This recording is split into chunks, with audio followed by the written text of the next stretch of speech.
Hello, everyone.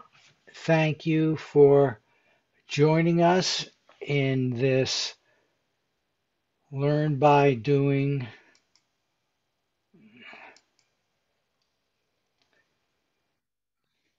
Hmm, People are still coming in. It definitely affects the flow. Um, okay, so all of our Learn by Doing free webinars have a topic, what I believe is a very relevant topic. And today's is why a Precog Pro Program? Um, and I really would like you all to understand that um, and hopefully participate in it. Uh, the, the program is actually an APPI program, which is the nonprofit affiliate of app. And so, okay. So let's jump in. Here's the outline for today. I will start with why a Precog Pro program, and then we'll go into a tutorial for newbies and the oldbies, including this positive feedback protocol um, approach that I'll be telling you about, and you will be doing. This is true learn by doing. And then from 1 to 2:30, we'll actually be making a prediction, doing analysis, and doing feedback. And when I say we, I mean you. Hopefully, you will want to do that, especially the newbies, um, to get the flavor of it. And to make a prediction, we're actually using craps, online craps, because it's fast and fun. Okay, why a Precog Pro program? The basic reason, and I've actually tried to put it all on this one slide in terms of the big picture, and then we'll do more, is to have you do precognition and have it integrated and applied successfully in your life. We often get people who come, they like to experience it, for 1 or 2 times, it's fun. But for the Precog Pro program, we're interested in people who are in it for the long term. Now, the basis of all of this is indeed consciousness is fundamental. Precognition is possible because of the fact that consciousness is so fundamental that it has access to the past, present, future. Distance doesn't matter. It is connected to everything, and that's your consciousness. Now, one of the things to really get is there is no secret here.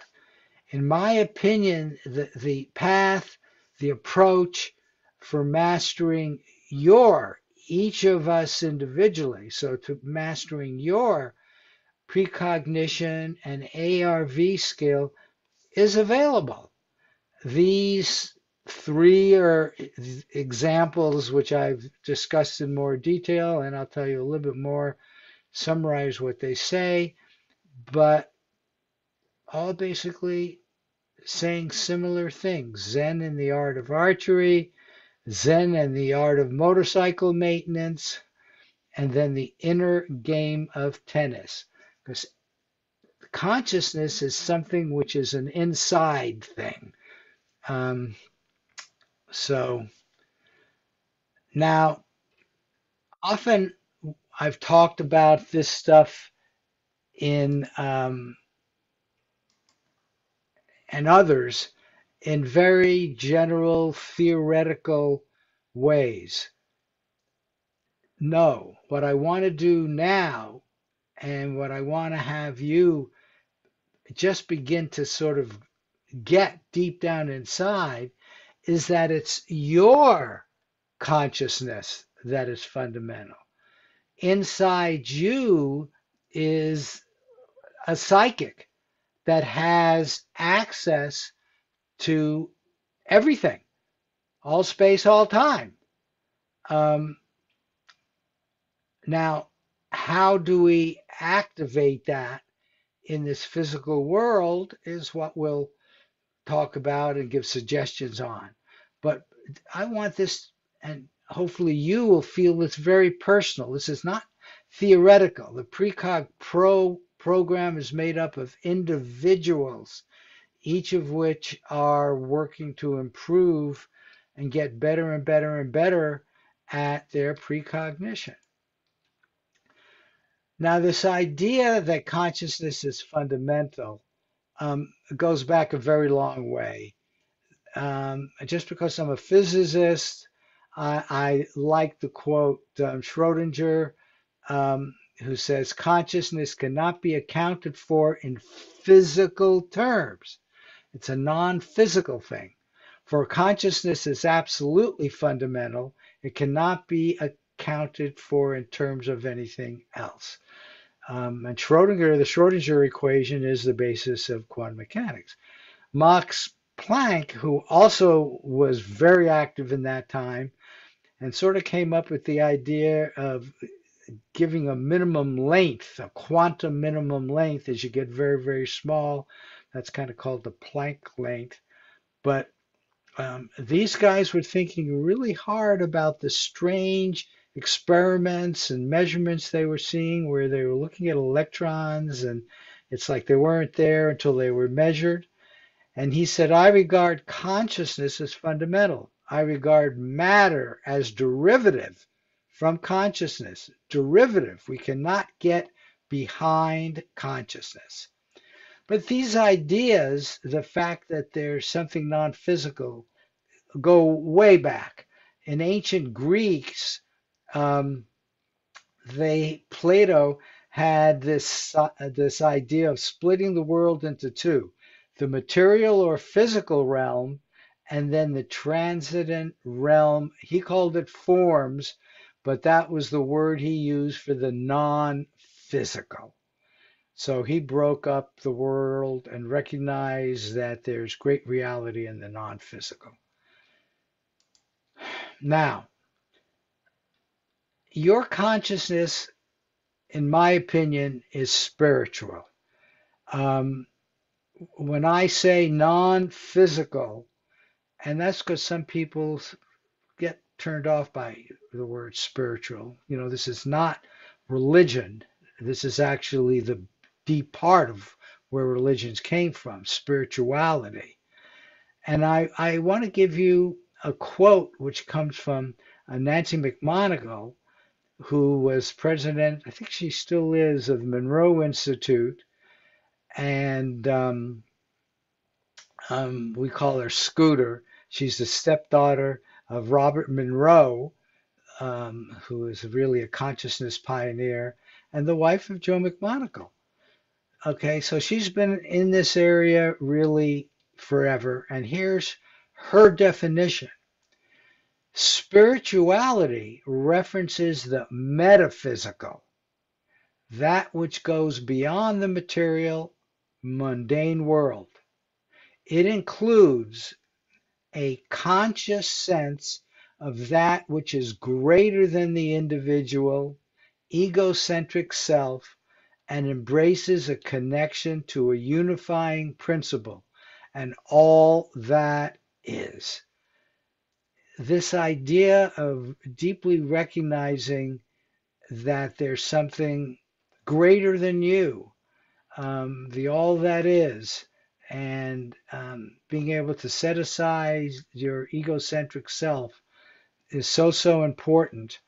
And really, that's spirituality references the metaphysical, the non-physical. Spirituality is about how we perceive, connect with, and bring this greater unifying principle into our lives. And I am hoping that you will do this with the Precog Pro program. It is about consciously living from a more transcendent space of love, gratitude, kindness, compassion, non judgment, inclusiveness, respect, and honor for all beings. Notice all those words are really non physical words. They live in this world of consciousness as fundamental, resulting in a perception and experience of the profound sanctity and interconnectedness of all life. So when I talk spirituality, it's these ideas that I have in mind. And this is indeed means that your consciousness is spiritual. Okay, so let's talk about getting more skillful at things because we're going to want to have each of you be more skillful in your precognition. How does skill become spiritual? And how does sovereign control of technique turn into master sword play? This comes from this book, but they also talk about the concepts in terms of swords play. So, but the ideas, of course, are very general. Okay, so how does this skill become spiritual and how do you get control over it? Only, only so we are informed by the pupil become purposeless and egoless. He must be taught to be detached and not only from his opponent, but from himself. It's this detachment that they work so hard on, and which is difficult for most of us. He must pass through the stage he is still at and leave it behind him for good, even at the risk of irretrievable failure. Oh my God, you have to be open to the risk of irretrievable failure. Does not this sound as nonsensical as the demand that the archer should hit without taking aim? That he should completely lose sight of the goal and his intention to hit it? And this is so powerful and counter to what many of us, um, including myself, when I go into a precognition, I think it's important to set that intention. Okay. But then there's a time when, like a cool down, a prayer, uh, when you actually start doing this, you forget all that and you just do it without taking aim. You take what you get. You trust that all that is going to give you what's right for you. Now, in Zen and the art of motorcycle maintenance, is it hard? Not if you have the right attitudes. It's having the right attitudes that's hard. And again, these attitudes are out there, but doing it. The real cycle you're working on is a cycle called yourself. So that just beautifully, in many ways, it's the bottom line of almost all of these. The inner game of tennis, fear. It's like you almost don't like to talk about fear because it's so negative, but I think it's important, and I'm going to have a little bit more to say about it in a moment. But here he says fear, which is probably the biggest obstacle to any learning process is a repressive force. It exists in the mind, and almost always it is based on something that might happen in the future. You're rarely afraid of what's happening right now. I mean, here it is. You've got it. You accept it. You know, whatever you're experiencing now as you're looking at the screen and maybe you're seeing the background of your room, that's in the now, which of course is the most important thing in all of this. Your consciousness resides in the now, and it moves on to the next now and the next now. That happens automatically. So fear really is something that might happen in the future rather than what is happening now. That was very insightful. Since the mind seems to have a will of its own, how can one learn to keep it in the present? Guess what? By practice. He didn't say practice, practice, practice, which in our community is what is always said. The player of the inner game comes to value the art of relaxed concentration above all other skills.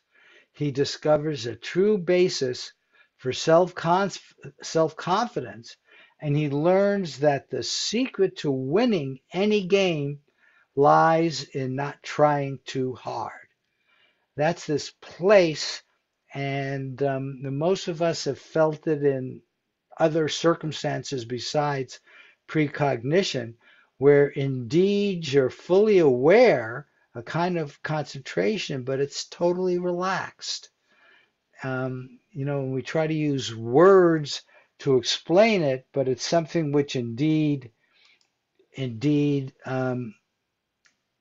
need to experience, and when you do, you kind of recognize it and get into that place over and over again. Now, what I've just summarized, and I'll do a little more of this, are what are the key things, in my opinion, to do to become a Precog Pro, to get your hit rate up to 70% or so, say. Um, but I do want to say fear, but this next one is fear, but kind of in a positive light. And see if this resonates with you. Our deepest fear is not that we are inadequate. Our deepest fear is that we are powerful beyond measure. Wow. Powerful beyond measure. It is our light, not our darkness, that most frightens us. It is not just in some of us, it's in everyone. And as we let our own light shine, we unconsciously give other people permission to do the same. So, God, the deepest fear is that we are powerful beyond measure. When we talk about consciousness is fundamental and being aware of the spiritual side of the world, which is connected to everything, which ultimately is the most powerful. The physical world comes from that, as the quantum mechanical people said, and I think Plato recognized, it is our light that most frightens us. And, I think there's a lot of truth to that, of course, or I wouldn't have shared it. But, what if we could see the future with 100% results? If our predictions were at 100%, whoever could do that would not be the same person, right? If you knew the future with 100% accuracy, you would be just a different person in the physical world. I frankly don't believe 100% is possible for the very, very long term. Um, and I have seen people do really well.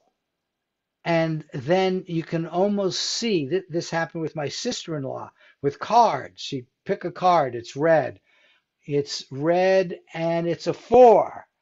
Oh, this one is the Jack of Spades. She would get six or seven of those, and then she'd move back. This is too weird. This is frightening. And I have a feeling many of you have experienced that. It's the fear of being powerful beyond measure. How would you handle that? Okay, and then to lighten up a little bit, it's a poor sort of memory that only works backwards, the Queen remarked. Um, and we certainly know that that's true. And one of the things which you must always be doing is you've got to enjoy this precognition stuff. If you're not enjoying it, why do it? There's something else that you could be doing. So do enjoy your precognition. Try to be in that relaxed, concentrated state as you do all your sessions and feedback. Okay, now let's start getting into the Precog Pro program. Up to now, I've given you the best advice I know of, and I think the best advice virtually anybody knows of to make you better at this psychic skill of precognition. I think almost everything I've said goes for all the other psychic skills as well. We like to get out of our ego minds um, completely, except for writing things on paper and staying in protocol, when we are doing our remote viewing session and our feedback. And yet we have a life. We have a life. Our ego is part of that life. Um, thank goodness it gets us through our day. It's a big part of what we are in terms of how we interact in the physical world. So, in the physical world, this is a quantitative measurement, the feedback, the hit rate chart that I'm about to go over in more detail. It also could be used as biofeedback. If you go through a real negative swing, you might look at your life and see if there's something going on that might be causing it. And it's also kind of a watchdog. And having said all that, some people simply do not want to look at it. And the viewer is in charge. The viewer is in charge. That's one of the key statements that Inga Swan said. So you can look at it or not look at it. But in terms of becoming a Precog Pro, um, um, it is the key measure that we'll use, and I'll show you how. But these plots show, here's the cumulative. Total hit, the hit rate is simply the number of hits divided by the number of hits plus misses. Passes are ignored. So that's a standard hit rate, logical hit rate approach. The cumulative is your hit rate up until a certain session number. So by session 40, the red curve is cumulative, and we had just a little under 50% at that point. I'm going to go to the blue next because you see how it varies much more. The blue is the 10-day moving average. So you take your last 10 predictions, ignoring your passes, and what's your hit rate? So here this person got up to 80 and then took a dive down to 10% by 42. At 40, he or she was down to 20%. So this shows the oscillations, the 10-day moving average. What I happen to think is the most important is the 25-day and that's the green, because now you go back 25 days. So even if you do one a day, we're talking a month like. Um, and okay, so now you sort of get the settled in. And it, of course, is smoother. Got up to 60 here and was at 50%, got down to 40%. Notice how beautiful this is. Up to 70%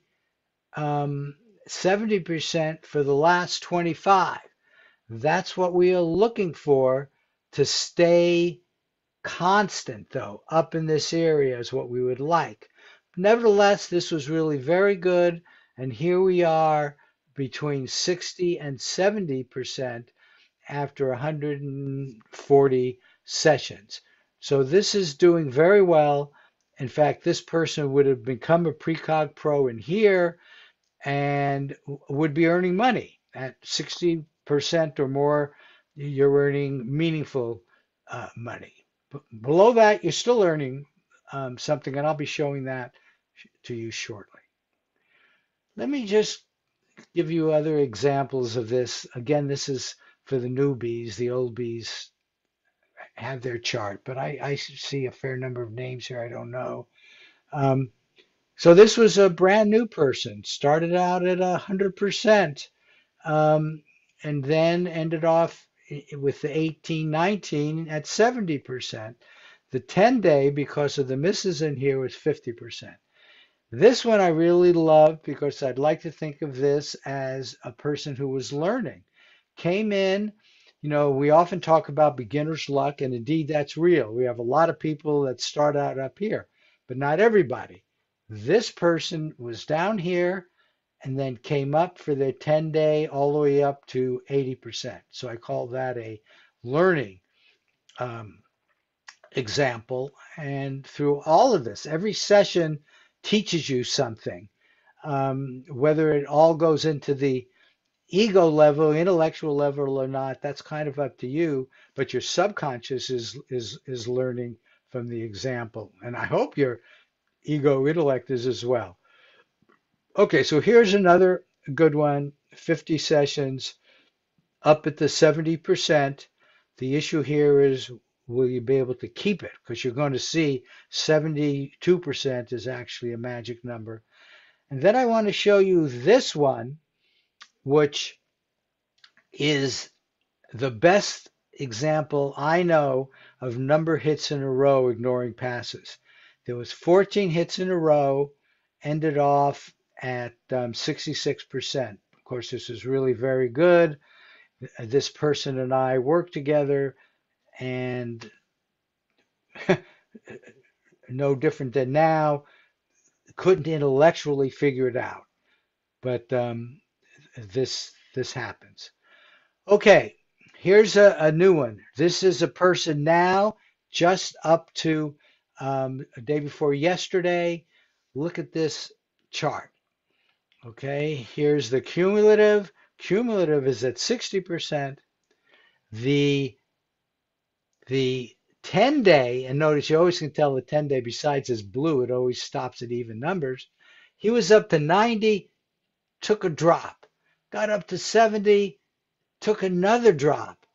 Now, but notice he wasn't up and staying really stable for very long.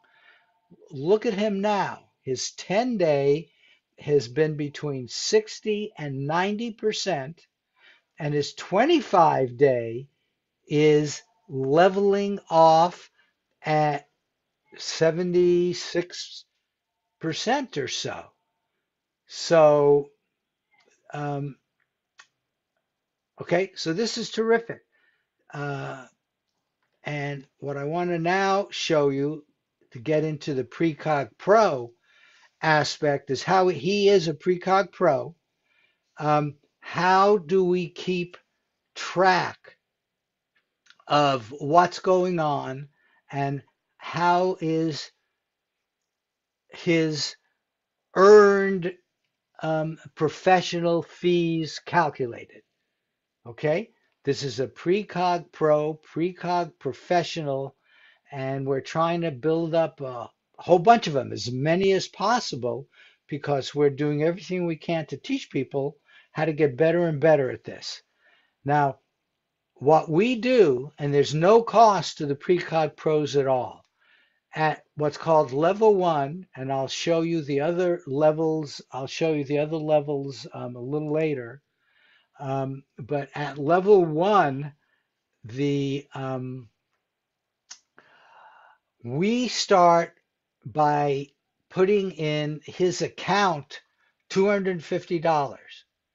And then that account is guided by the Kelly factor approach of 20%. What that means is whatever his bankroll is, you could use that word, he starts with the bankroll of $250. If he gets a hit, it goes up by 20%. He got another hit. He got another hit. He got another hit. 4 hits in a row doubled his 250. Then he got a miss, so this went down by 20%. We multiply this by 0.8, okay? And then he got another hit, it goes up. And then he got a miss, blah, blah, blah, blah, blah. He ended off after 17, which is where he is now, with $730 in his account. He only gets paid when he finishes the 25, but this is his account.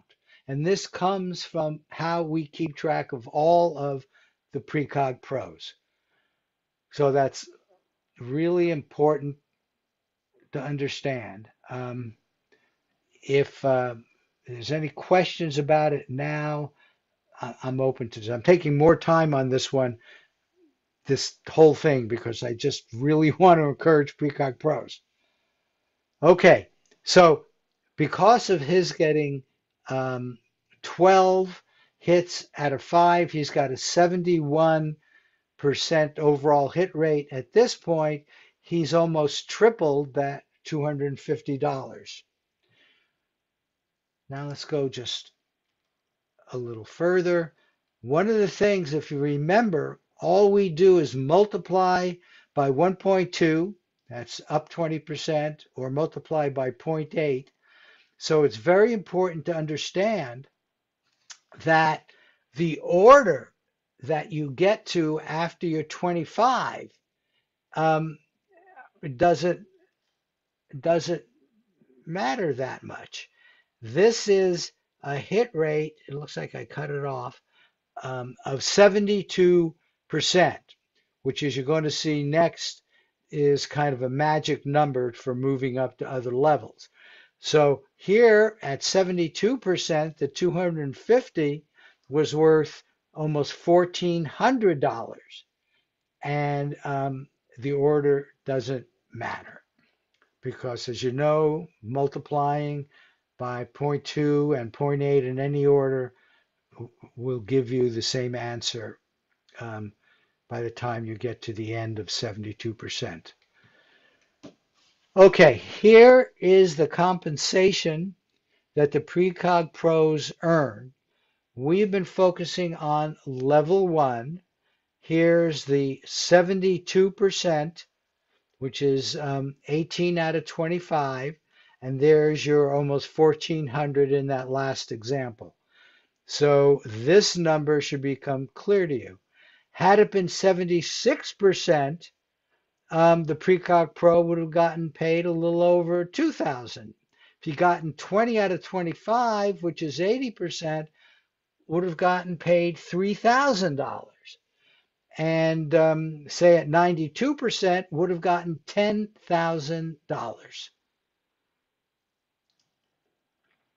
So, on the other hand, had he gotten 68%, would have still earned $931. Um, um, and you can see the 64% and the 60%. But this gray area says he can stay at this level.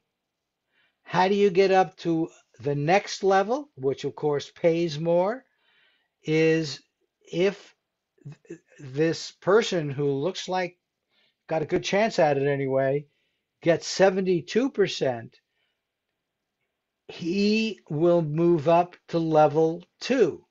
He will start with $500 in his next series of 25. So the way you move up to another level is by getting 72% or more. If indeed um, um, he got as low as 56%, he would go down a level. And we do have a level 0, but no lower than that. That would start out at 125. Um, so that's what all of this basically says. You move up with 72%, you move down, you get in this area, and if you get less than 72%, you would go down a level. And so you would simply, your bankroll would start with less. Okay. Now, what does it take to qualify um, for this? So to qualify, um, and some of your newbies will be very interested in this because if you're a newbie and you get 7 hits out of your first 10, so that's 70%, you're in as a Precog Pro. If you get 11 out of 15, you're in as a Precog Pro. That's 73%. Notice all this stuff hangs around 70%. If you get 14 out of 20, that's 70% you're in. And if out of your first 25, you get 17 out of 25, which is 68%, we want to put you in, we'll put you in at 68% um, with an expectation that you're going to do even better. Um, but that's up to you. But you are in the Precog Pro program at level 1. Now, if you've already been with us, um, to get in, you need to maintain a 64% average or more for 25-day hit rate for 5 predictions in a row, excluding passes. The big thing which we want to avoid and which we want all of our Precog pros to really train themselves to is once they get up to a reasonable level, 64, 70%, is to stay there. And that's why we have this idea of you need to maintain that for 5 predictions in a row. So notice that's really only 64%. I say only, in my opinion. But even to get there for 5 days in a row, you probably have to do some of the suggestions that I had before. Okay, so here's what might be your chart. And the question is, can you get up really to the 72% level so that you can actually become a professional earning? That'll be your profession. You know, it doesn't take that many hours. You're welcome to do other things, but this will be part of your professional life. And this is a 65% example. Okay, um, here's a summary. First, it's free to become a Precog Pro once you qualify. A total of 39 viewers are or have been in the Precog Pro program. They have earned over $25,000. We currently have active Precog Pros in levels 1 and 2, and we very much hope that some of you will be able to get to higher levels as professionals, though you can earn a lot of money at level 2. You can learn a lot at level 1. We are looking for as many Precog pros as we can find and or educate. So education is what we're all about at App and APPI, but there are plenty of other people with lots of suggestions who want to educate you on how to get into this deepest part of yourself that can do precognition.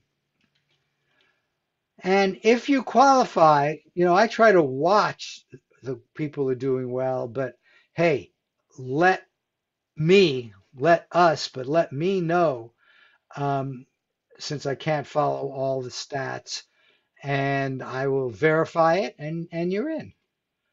Um, so you can get in with less than the 62%, but I think the objective should be to stay at 72% regularly. Um, and go for it. Believe in yourself and go for becoming a Precog Pro. Okay, any questions on this segment? Let's see. Count as less than 250. No, in fact, your account, if you do relatively poorly, say below 60%, you still earn money. I think that you might get $100 or something like that, or $75. It's whatever. Here, okay, just it's probably worth looking at that table again. Here you go. Here's the table. And if you get 52%, you'll get $184. We'll write you a check for that. Let's see if there are other questions. No, it's absolutely free. Once you qualify, we have enough faith, um, and expectation that we are putting up the $250 at level one in your account, and then we keep track of how it grows up until the 25 predictions, and then you get paid. People are earning enough now, I would say, to supplement themselves, because the people at level two just aren't doing it enough for whatever reason. They like to do one a week, and maybe that's what helped them get to level two. um, but I wouldn't say anybody is making a living at it yet. I hope some of you will. Um, so it's free, no cost to viewers. Um, what qualifies? Well, okay, you haven't seen, you will learn today, how we do our predictions and analysis. And when you do your analysis, if you're below our Targ scale, which is 0 to 7, if the ranking is below 3.5, that qualifies as a pass. Above 3.5, you've made a prediction. How long? Well, it depends on how often you do them. Um, I actually set up a system where people can do two a day. Every time people have tried that, they have done poorly. I think it's one of those things where you're no longer relaxed, you're trying to get through it quickly. This whole game is psychological. It's all what's going on inside you. But I think a reasonable pace is one a day. So to do 25 will take you a little over a month. Yes, you can do one per day. Again, if you want to try it, but I do not recommend it, you can do two a day. But to get into that separate place that we talked about earlier, where it doesn't matter, um, I think one a day is the right way. No, you earn. In fact, this is done on purpose. We have tried other things like that, and I don't know. Then you start paying attention to how the fund is doing. Um, we want you only to pay attention to how you're doing in your 25 sessions. Um, You can do one a day. The choice is yours. We have 10 financial groups, 3 sports groups, and to qualify, you can now use sports groups too. So you can do whatever frequency you want. Do we just have to do precogs in the groups like webinar groups to qualify? No, we have separate groups using this we winning entanglements, and that's what you'll be using. Um, this one, this one doesn't count just because of the way things are saved. I can take a look at that, but for now, the webinar does not count. Um, I do one RV session a day. I have 60%. Okay, that's terrific. Um, in fact, if you have a way, like who else is following that besides you? If there is an official person who can verify that, um, right. If you double up, if you go for too much, you usually fail. But see, this is enough. If I can get an independent person to verify that, you will become a Precog Pro because that's over the 64% for 5 days, I presume. Okay, where are we now? 67%. Okay. Okay, I'll take a look at that, but again, it's got to be something that I feel you could not have faked. Do we select? They're not. Yeah, you select which group. As I said, we have 10 financial group, 3 sports group. You will be able to select which one. And as we get into the prediction today, you will understand how you do that because there's a tasking email that goes out, two of them actually, every day for the various groups, almost every day. Yes. Um, yes. To do more than one, though, you have to be a full paid member, which is $55 a year. But that also gets you into the talk with and into the webinar for the lower price. So I encourage you to become a full member. Um, aloha to you too. Okay, very good. Um, Excellent. Okay, I'm really happy about the interest going on here. But now let's move on and do not only, when I say go for it, it's like where you are now. I really mean it is deepening yourself in a way which is going to get you there. It's all psychological, letting the ego go, etc. Um, is the challenge. Okay, now let's talk about ARV. And for your newbies, this will answer some of the questions. ARV really is a form of remote viewing because it starts with a remote viewing session.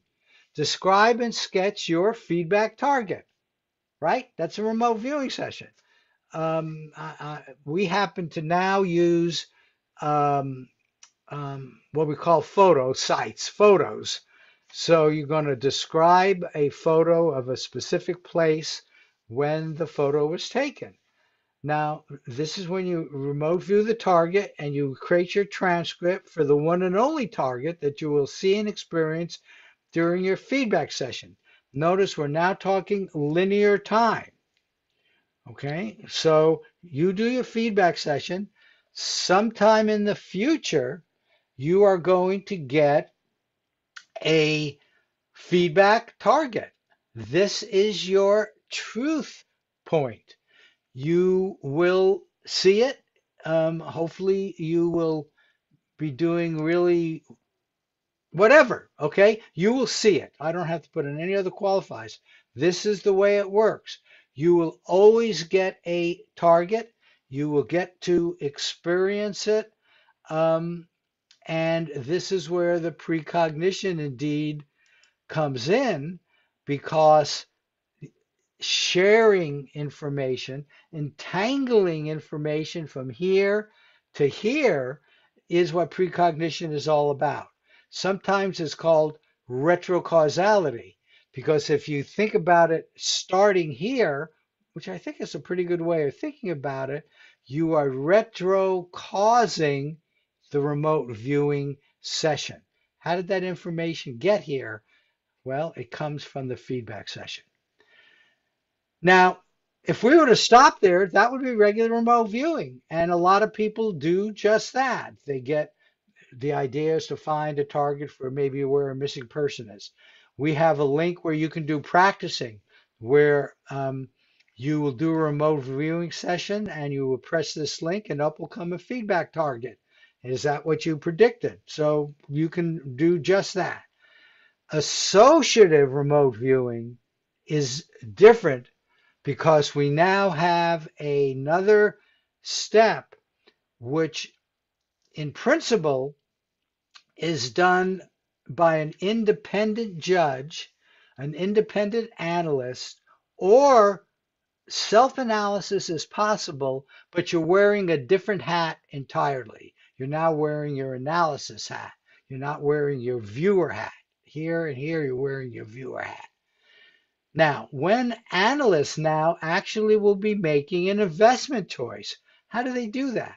They do that because for financials where we are binary, the binary financials that we're playing with are up or not up. We'll say that as a down, but very rarely it'll end exactly where it started, and that's a down because you always have to be able to make a choice of up or down. Now, notice we have two choices and we have two possible, I emphasize the word possible, targets. One of the possible targets is associated with up, one is associated with down. Doesn't that make sense? You've got one associated with up, one associated with down. If you get a really good match, and we try to make these different as possible, so if you get a good match to one or the other, we are now going to make an investment choice based on that. Period. So the actual target shown during the feedback session will always be associated with the actual up or down. That's it. That's associated remote viewing. Two targets, one associated with up, two possible targets, one associated with up, one associated with down. You get a good match to the one here, you'll get a hit. Now, notice there's a time in this linear time in between where we now have an investment choice, so we actually can invest. So that happens here, and there's always time to do that. Okay, now I'm touching on the positive feedback protocol. And in our positive feedback protocol, and I'll have more to say about that, but it really takes the point of view that if you're doing this successfully, let's only do the feedback target then. If for some reason you get a miss, and some people do, they will describe the wrong target for the wrong possible target for whatever reason. We don't understand that. That's the biggest hubbubaloo in ARV. I'll even use the word, and hopefully I'll only use it once. It's called displacement because somebody got a good enough description of the wrong possible target that the analyst said, you know what, I think it was good enough to wager on. And in those cases, except if you're a newbie, I think I want you to go through it. But if you're not, just move on to the day. So only do this if it's a hit. Now, we're going to be doing craps, but you can see the power of associated remote viewing. We're going to do craps with positive feedback. But now it's still a binary choice, but the binary choice is will I, and I'm actually going to be doing a craps wager here for one whole dollar because I don't want money to be an issue now. One will be yes, you hit the pass line, and the other is no, no pass line. So very often, and some of our sports people do this, it comes down to a simple yes or no. Um, pass line, yes or a no for the pass line. So this is a yes or no description. And one other thing I wanted to mention briefly, there are a fair number of people out there that like to use pendulums or dowsing. And you can do that with this system because all you need to do is say, of the two possible targets, we label them A and B. Which one do you think it is? And your dowser can do that. We don't have too many people that are doing that, but we actually have one who's doing um, quite well. Okay, so that was ARV. Let me say it again and add maybe just a little bit more. Let's talk a little bit about the feedback target.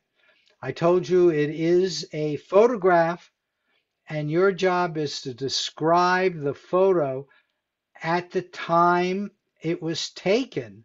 And a lot of people like to gather information directly from the photo. You can get almost everything from the photo.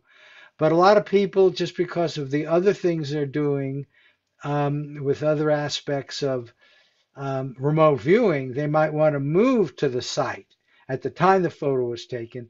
But in either case, you have to describe and or sketch what can be obviously verified from the photo.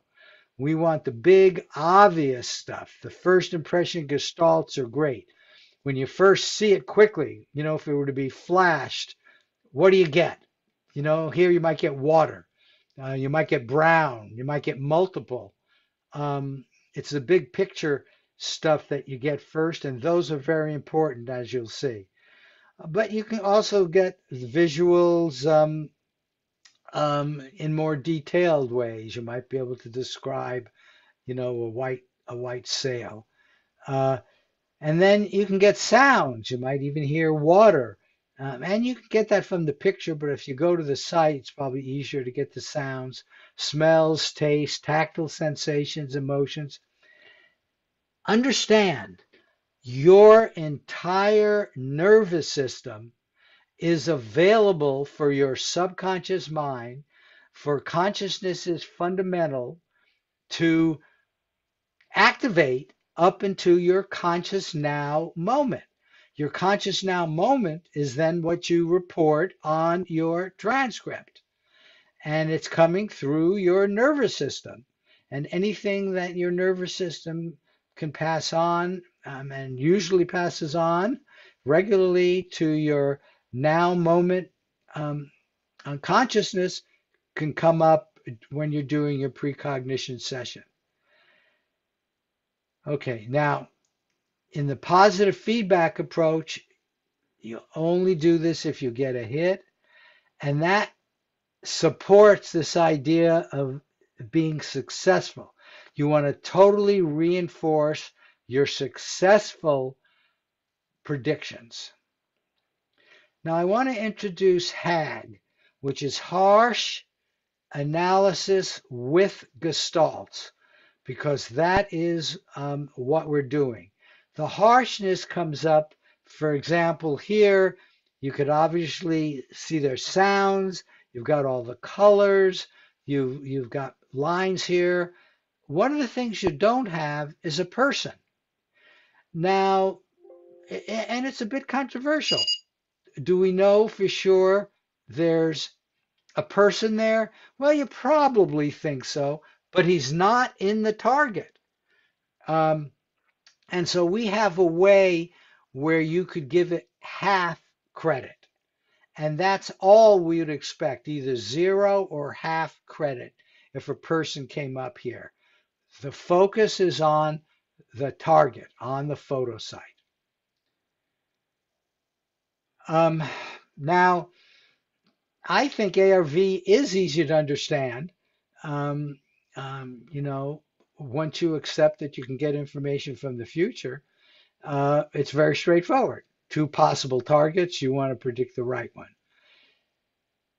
Now, here's where this practice, practice, practice comes in. I like to say like a doctor or a shaman. Um, and with the practice comes the deepening, a better connection with yourself. And this is, again, the idea. This is how you reinforce the successful stuff. Um, oh, I see that worked, and I'm going to be able to do more of that, and maybe I'll get even deeper next time since I see that that is in fact working. So the positive feedback protocol, PFB, only do a feedback session if you have a hit. Sketch or draw your hit target, allowing entanglement. So you sketch and or draw it, which gets your attention on it, which is what you want, so that you can send information back. Oh, sorry about that. Get information back to your. Um, I dropped my thing here and I went way. Oh wait, I gotta go back here. Okay, so the only exception I would say here is if you're a newbie, I think you ought to see the feedback session because you probably got some of it right.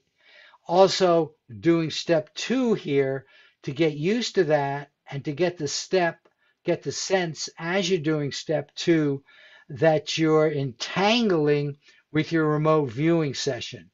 So for newbies, I think it's okay to actually do a feedback session and some sketches for a few times.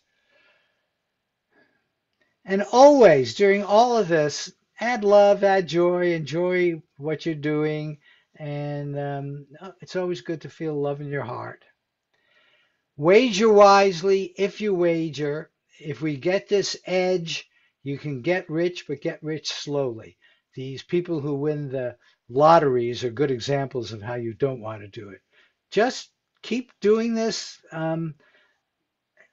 Just keep doing it to get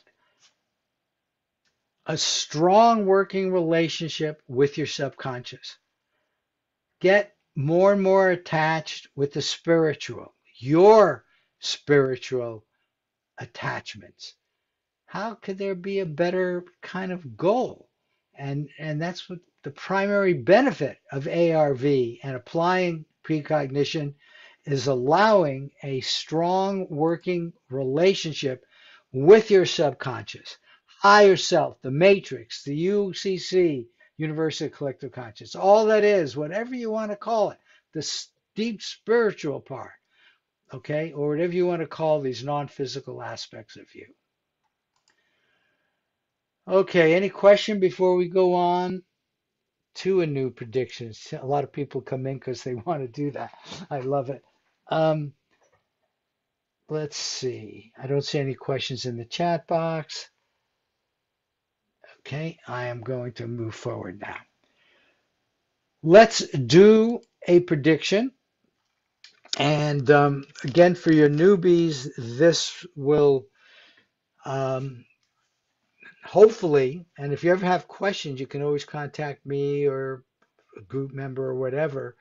Um, um, you learn enough to be able to get into one of our financial or sports groups. So first of all, newbies, I need to register you.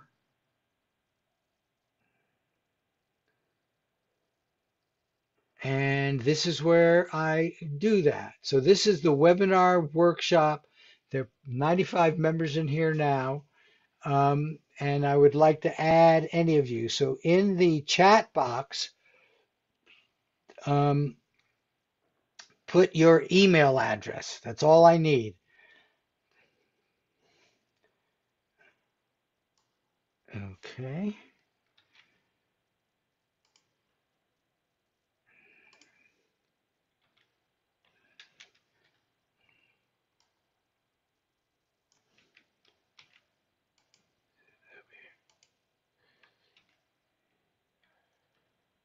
Maxim. Oops.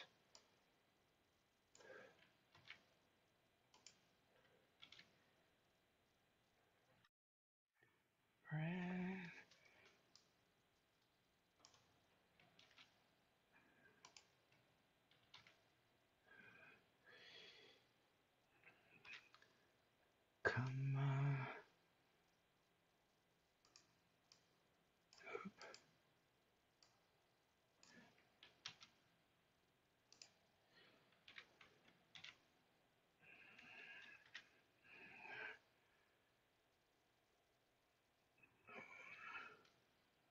Wait, who did I just do? I just did. Okay, Bell. Let's do Mike Shank.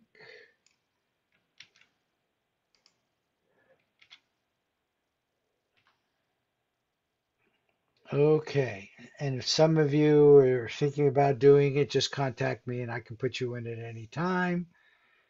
And now we'll add members.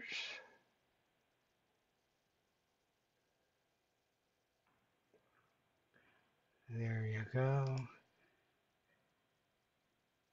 Okay, so here you are. So you're now in this group, and that's important because I'm going to be sending out tasking to you next. So you can do the prediction and you will get it in the way that you would get all of your other stuff as well. Okay. Okay, is info new? I think so.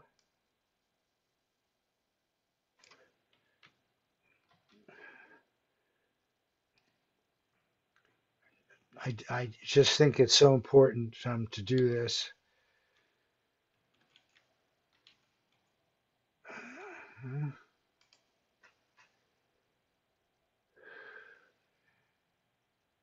Because this is the pool of Precog pros.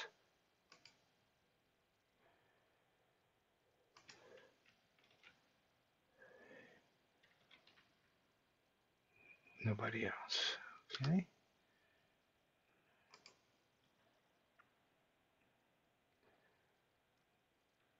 Okay, so you're in there as well. And now let's go on. Now, ARV, precognition, other psychic capabilities are natural. And you got to get so you feel that deep inside you. Never when something amazing happens should you say, "Oh no, that's like, how can that be?" It's a natural capability. Having positive intention, attention, and expectation in the physical and allow information flow to and from the universal collective consciousness, all that is, whatever you want to think of as this deep, non-physical, spiritual reality about your ARV session. Now, the attention is all the time. Um, Attention. Your intention and expectation come before, and then once you start, you drop all of that and you're just in the middle of it and letting everything flow. And then this idea of quiet concentration, this is what permits this enhanced entanglement to get your information from your ARV target. There's this place, and Joe McMonagle, all the viewers just talk about it, but it basically comes down to just doing it and dropping everything else. Okay, now this is your first example for your newbies of a tasking. And you didn't get that because I put this tasking out earlier, but I am going to um, click on it quickly. But what I want you to get is how relatively simple all of this is. This is the group name. If you're in one of our financial or sports groups, that name will be there. There's always a due date, and usually there's a time.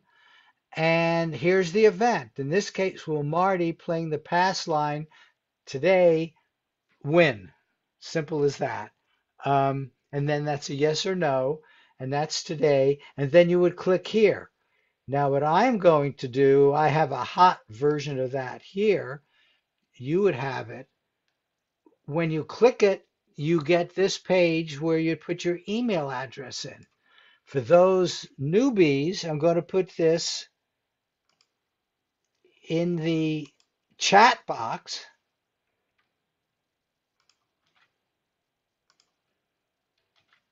There, okay.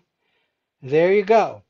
So you're now at the exact place you would be after you got the tasking. You now click on that, and this page will come up. Webinar workshop, the group is highlighted here. You put in your email address because that's you, the unique you. You're going to get a different feedback target than anybody else. We have 800 prepared possible choices. Um, okay, so you can do that. You can do that now. All of you. You old bees are probably way ahead already. Um,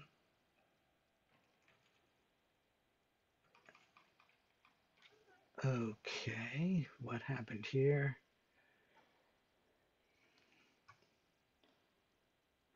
I guess I got out of my. Okay, wait, I have to go back.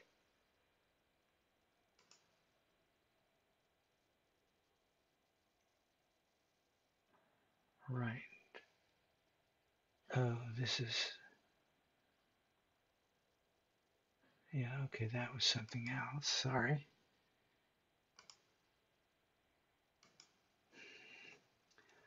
Okay, so this is the typical tasking. You would click on this, or you could click on that, which is exactly the same thing. And we have a yes or no question here rather than up or down. And the tasking, as always, is describe and or sketch your coordinate. This is what you should be seeing. And once you put in your email address, this is what will come up. Um, and notice what you have here. I have turned it off, but each of you will have a unique coordinate. If you newbies have any problem with that, let me know now because you can't do the RV session without a coordinate. But once you clicked on the tasking link, you will get this page and this yellow. You'll have your email here. You'll have a coordinate. You'll have a coordinate. Okay, so I'm assuming everybody has got that. Okay, so what do you need to do a remote viewing session? Nothing but a coordinate. So now let's go forward. And for your newbies, I'm going to give you instructions. But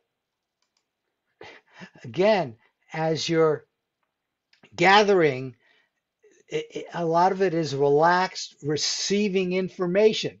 I just gave you the key bit of information as a newbie or an oldbie. So I'm sure many of the oldbies are going ahead and doing it. Now, for your newbies, on a new sheet of paper, either on the center of the page or over in the left, some people like to do it that way. Write your coordinate now. These are your prelims. So your coordinate is there. Put your name, the date, the time. Remember, you're going to be doing a lot of this, and this is how you keep track of them. And the group. The group is Webinar Workshop. So this is your brand new sheet of paper. On it will go your transcript. Now, I have put one version, and it's one which I recommend. Tom McNair was taught this approach by Ingo Swann, and it involves the eye as an ideogram. You write, notice you have the coordinate up here, but when you start doing your real remote viewing session, which you have not started yet as a newbie, you write the coordinate and then you do what's called an ideogram. It's like a squiggle. It takes 1, 2 seconds. It comes real fast. It's not intellectual. It comes from your subconscious. And whatever it gave you, some people think there's enormous information buried in there, But the way we begin to decode it is we do this A. It's called feeling motion. It's the feeling of what went on when you did this. Was it fast? Was it slow? Did it feel hard on the paper? Did it come really, the motion part, fast, slow? Um, and you might get, like here, I got multiple. Person who did this got multiple. Up, left. It certainly went up, and it looks like it went to the left. Multiple, you're really describing the ideogram. Um, and B is this objective gestalt. It, you hate to say it came from the intellect ego mind, which is now being quieted, but indeed that is where it comes from. You're basically making um, um, words almost a guess in terms of what directly comes up, but it is the first level of description of what is going to be the target. And so you let it come up, but it's big picture like. It's like gestalt like. Notice life form, green, open, misty, those sorts of things will come up. And then you can do another ideogram. Another ideogram. I got, and this is important, there's this thing called analytical overlays. Sometimes it's trash, but it's really analytical overlays because there'll be a time, and this is so valuable to learn, when something will come in and it's clearly from your intellect ego. For whatever reason, cave came in here. Okay, cave came in, marked as an AOL, and in fact, there's a break, AOL break here. Um, um, So there was another break for being out of structure. Tom is very big on keeping the structure. If you're out of structure, that's the only thing your ego intellect's supposed to do is keep you in structure so that all the good stuff can come up from the spiritual, not physical world through your subconscious. But then you do more, and then um, at some point, either a lot of words may come in, you sort of break out of the IAB and you go into stage 2, stage 3, and you might experience graphics. You might have the need to draw something, or you start getting a lot of other more detailed words. Okay, so as a newbie, relax. You've got this done now. You're going to write the coordinate, do an ideogram, do AB, um, and take what you get. Again, the viewer is in charge. Some people just simply want to jump in. Um, Fine, the viewer is in charge.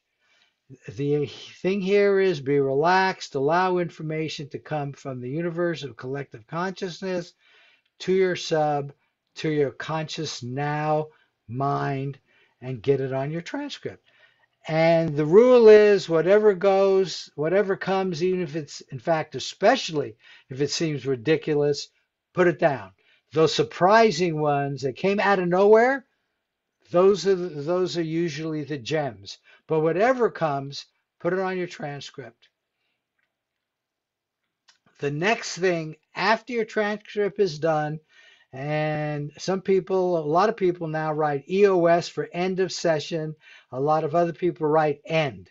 You want to formally end it. Um, uh, Period. Also, I put the time here and then the time at the end, and you get to realize how long. Usually, these things take 5 to 10 minutes. 7 minutes is what mine take typically. Now, after you're done, you've ended it. You're out of that magical, relaxed information gathering place, you now go to your ego intellect stuff and do something in the physical world. You number every element.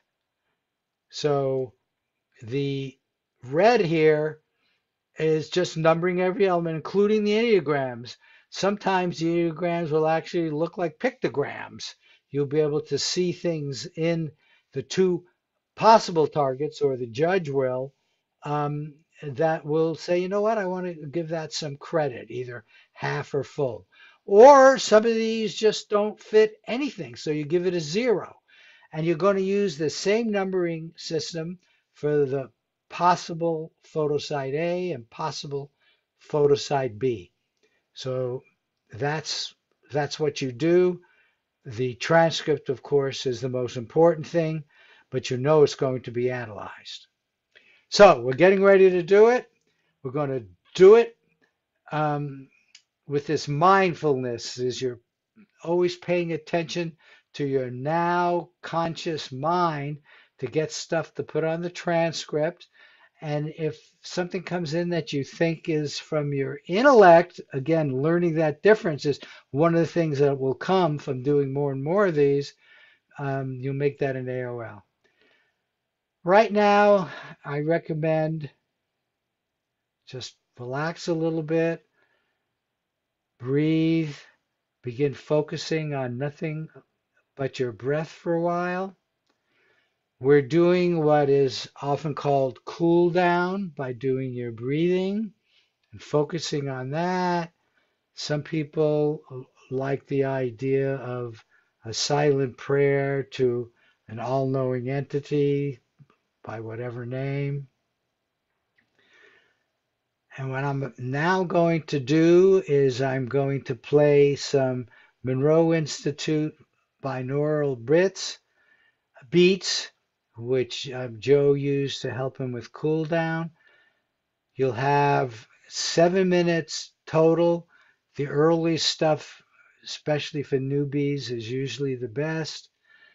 Take a minute or so to cool down, or if you just want to do a prayer and go in, that's fine, but you just need to feel relaxed and ready to go. And once you go, you put that coordinate down, you're in this magical space where you're receiving information from the non-physical, from the collective consciousness.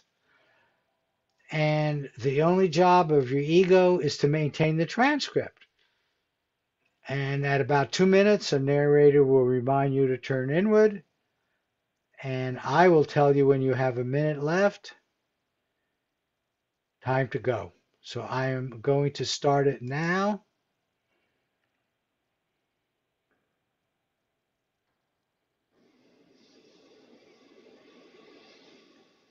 So go ahead and enjoy the process.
First, let go of your physical senses, your body, and turn inward.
One minute to go for the 7 minutes.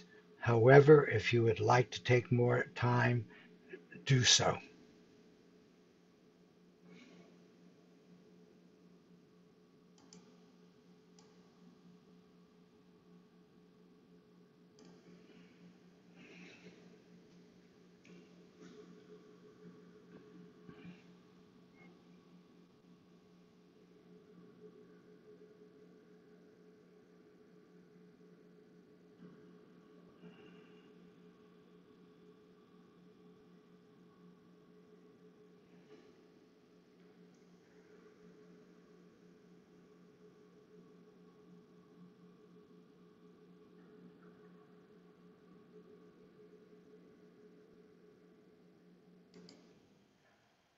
Okay, come on back to your normal state of consciousness.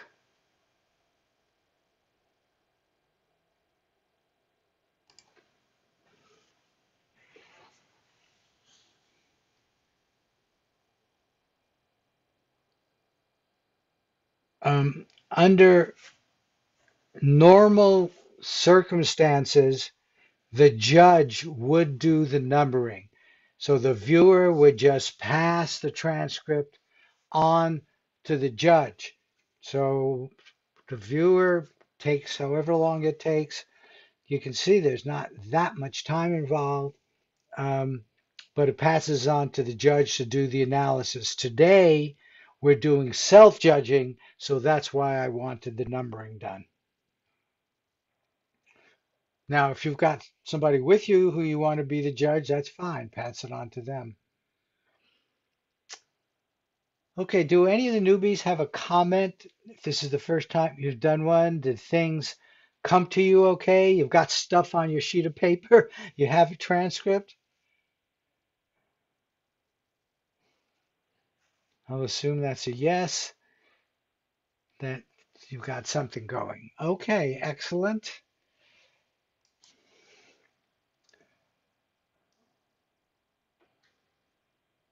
Oh, Bliss, I am so sorry.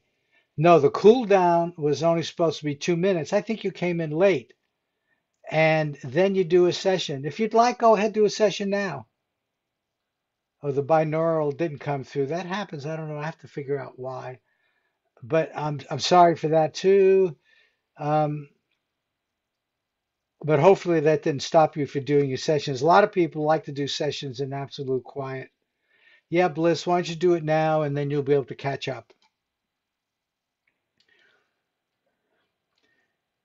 Okay, so we're about to begin the analysis, and then we'll do some craps. Um, so the transcript is judgments on what was a good enough match to say it's worth wagering on, it's worth betting on, even if you don't do any betting. But that's the idea, that it was not something kind of random. You know, if you asked somebody to just randomly give you a transcript, um, uh, it just, you might even get some matches. They might get a color or two, but they wouldn't get enough. So we're now going to do matches to two possible targets. I'm going to show you how to do that. But first, I want to give you the idea here, the Targ's confidence ranking system. And we're going to be doing it in a way which is highly automated. But for many years, all people used was this idea, where 0 is no correspondence, 1 is little correspondence, 2, yeah, there might be some matches, but nothing beyond chance expectation. 3, for the first time, they say, we have enough of correct that maybe the viewer has made contact with the target. That's right on the margin. Number 4 is good correspondence with several matchable elements intermixed with some incorrect information. A 3.5 is what we take as wagerable. If you give yourself a 3, and that's fine, then simply pass. If both sides are a 3, one's a 3, the other's a 2, nothing over 3.5, that's a pass. But a 4 is good correspondence, but there's still intermixed with incorrect information. A 5, he uses a new word which is never exactly defined, but you have a sense of it. Unambiguous, unique, matchable elements. There's something just sort of right on with some of the elements and some incorrect information. And then 6 and 7 bring in this analytical information. You might name the function. Um, you might name the target. It might have been an AOL, but it was right. That would be a 7. Okay, so that's the 0 to 7 system. We're going to use it in a different way, which is related to HAG, which is harsh analysis with gestalts. You've got here Russ Targ, and I showed you his approach, and that's all they did. He developed that 0 to 7 system. But then Joe McMonagle comes along and he says, you know, guys, it's been my experience that gestalts ought to be worth half of the analysis. The big picture gestalts, the things like water, um, big structure, the big things that you would see when you first look at the picture with first glancing. He wanted to give that half. And then Tom McNear comes along and says, while you're doing your judging, doesn't take anything away from the half, but you're harsh in a nice way, modifies what you're going to see as a denominator because you're going to count all these up. That's why you numbered them, and I'm going to show you that.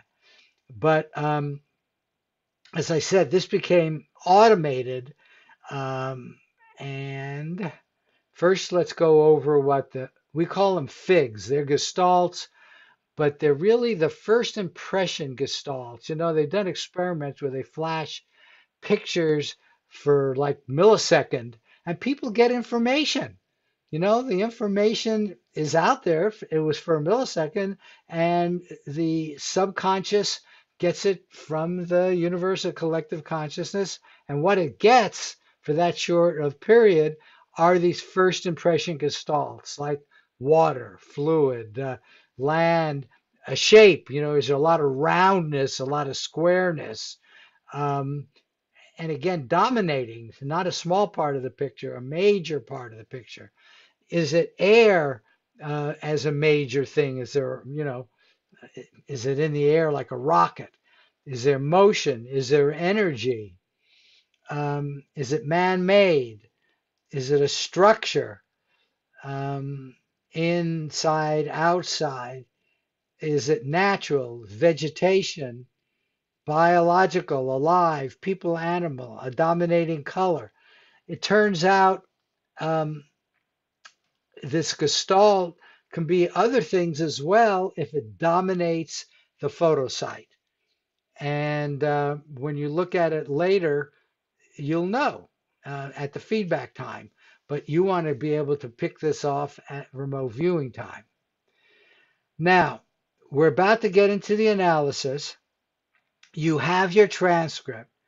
What you need to do now is get it on your computer. Most people with their smartphones and all that know how to do it. And then when you get it on your computer, you're going to browse for it and it'll be in this little box here. And then you do submit. As soon as you hit submit, one of the two possible targets will come up. So to do the analysis, you go um, um, to the page. Remember, this is the page where you got your coordinate. That's probably still on your system. It's still one of the pages you have. And you go there, and this is where you're going to enter from your computer. And then you click submit, and you'll begin your analysis session. Now, this is an example on how this stuff comes up, at least in a PC. I don't know what it would look like in an Apple, but you know you can do it. People all the time take photographs and then they send it off to other people. In this case, once you find that photograph, you're going to click the browse and up will come something like this, and then you will um, enter it and go.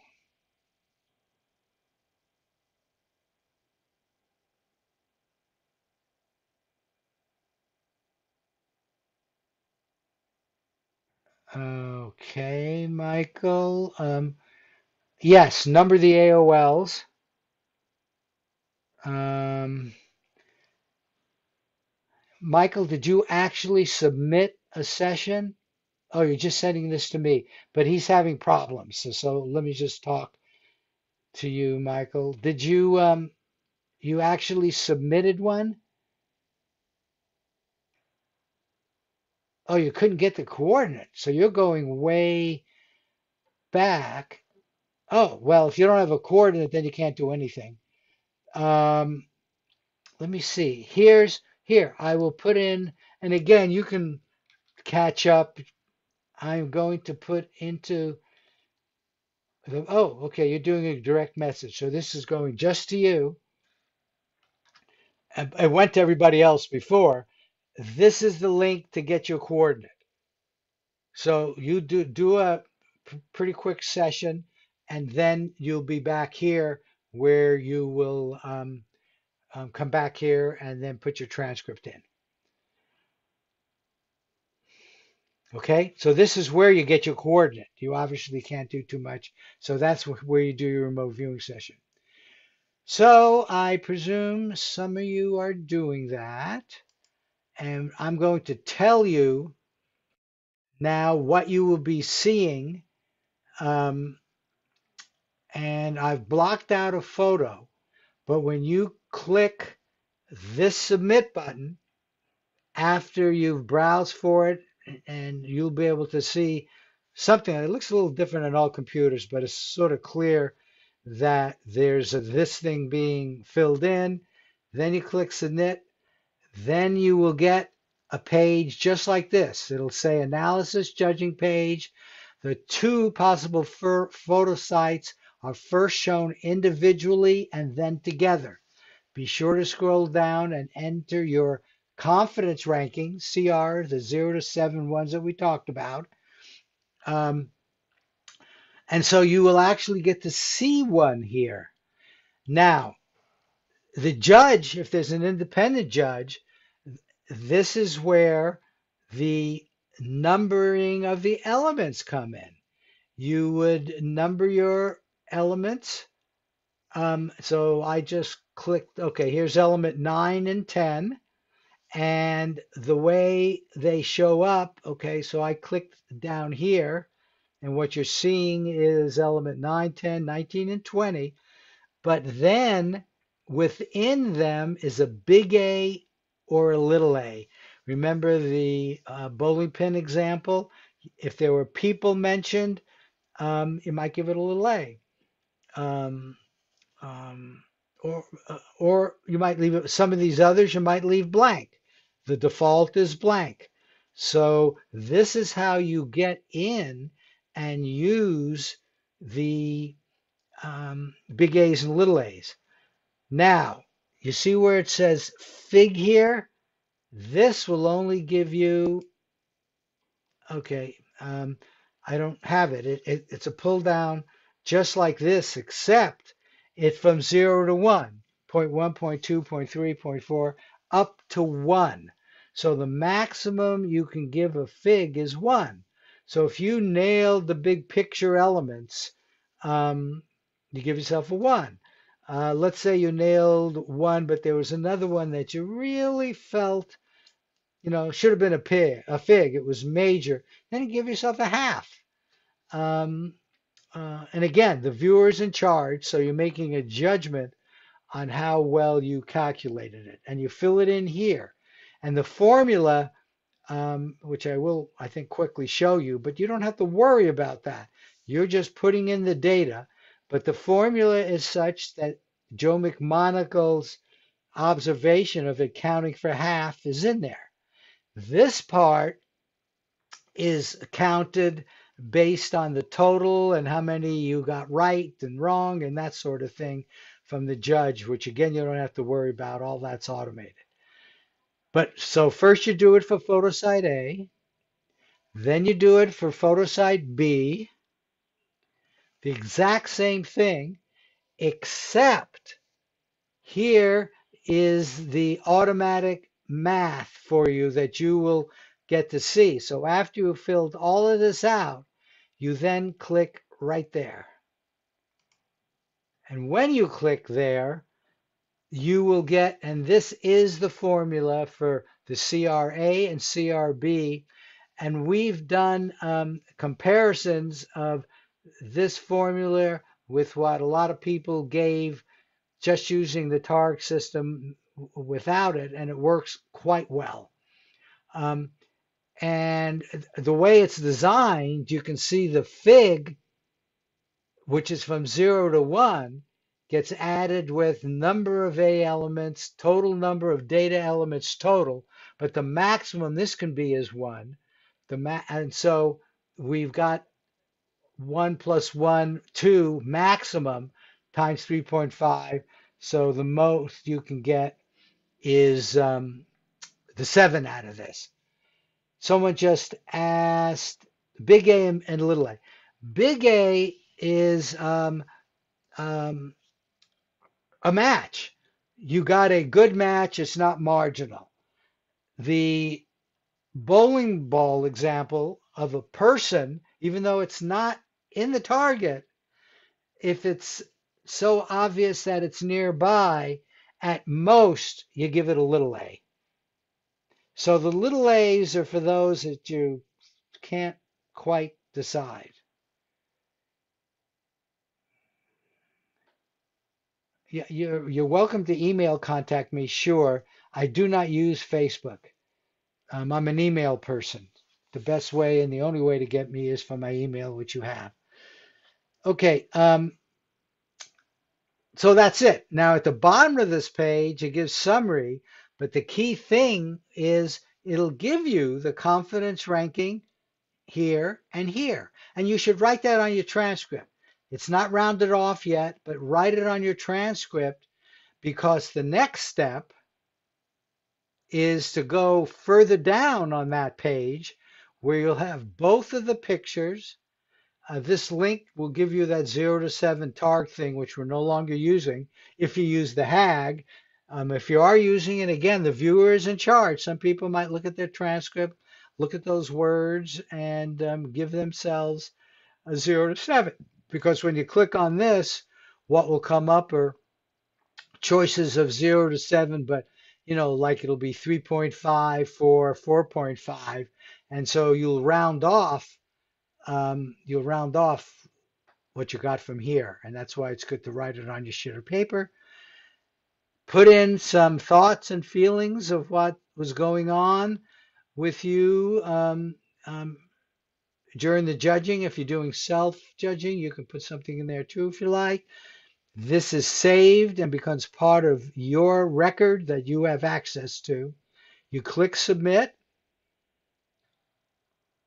and you're done.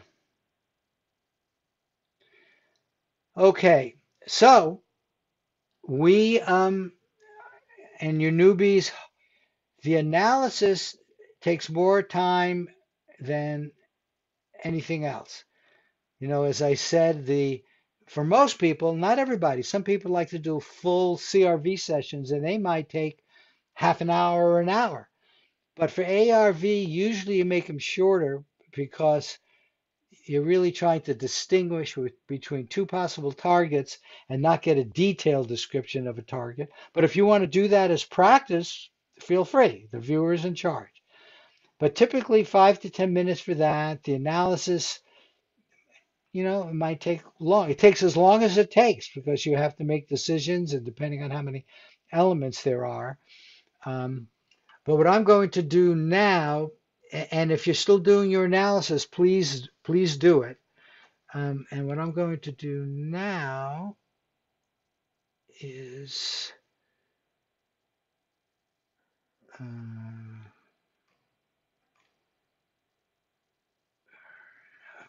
okay, so there's my craps. And it's been a while since I set it up. Well, let's see if I can play a dollar. No, it won't let me. That's typical just because it's been too long. So I'm going to close that one. I'll go back here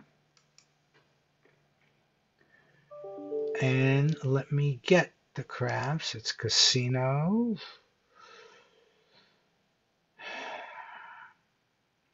table games, and craps. You can do European roulette as well, but craps has actually better odds. Okay. Oh, the one I hit was practice, but it doesn't matter. This is going to be a prediction. I am going to do it for $1. I'm putting it on the pass line because the question was, will Marty get a hit or a miss from here? And let's roll it. Oh, I didn't give you the rules. I'll have to do that next. But basically, we win if we get a 7 or 11 now, or we get a number, and we lose if we get a 2, 3, or 12. 7. Ho ho! So I would have just won $1. Now, I really do not need in this environment to get particularly happy because some of you may have chosen the other one, but I couldn't help myself. When you get a 7 at craps, that's usually a good thing. So this was a yes answer to the key question. Will Marty win when he plays the pass line? So now let's go back here. Yeah, see, here's where I gave you the rules. I'll tell you again for interest. Some of you may not know. Here's a 7 or 11, which is what we got. Um, and 2, 3, or 12 are craps, in which case I would have lost immediately. Had I had the numbers 4, 5, 6, 8, 9, or 10, which are all the others, then I roll again. And if I get the same number, I win. If I get a 7, then I would lose. Okay, so you have to get that before a 7. The odds to this are only 1.3% for each bet. Craps is like 5%. Sports betting is like 5%. So this is really the reverse with one exception. You can get a push, a pass if you roll a 2, um, um, where before you would lose on a 2, 3, or 12. So it's actually a little better that way, but it also has the same kind of odds. So now let's go on. Um, so it's now your individual predictions that matter. You, when you made your prediction, um, and I'm sorry I didn't see anything. I didn't say anything, I mean, but um, when you entered your prediction, it told you whether it was up or down.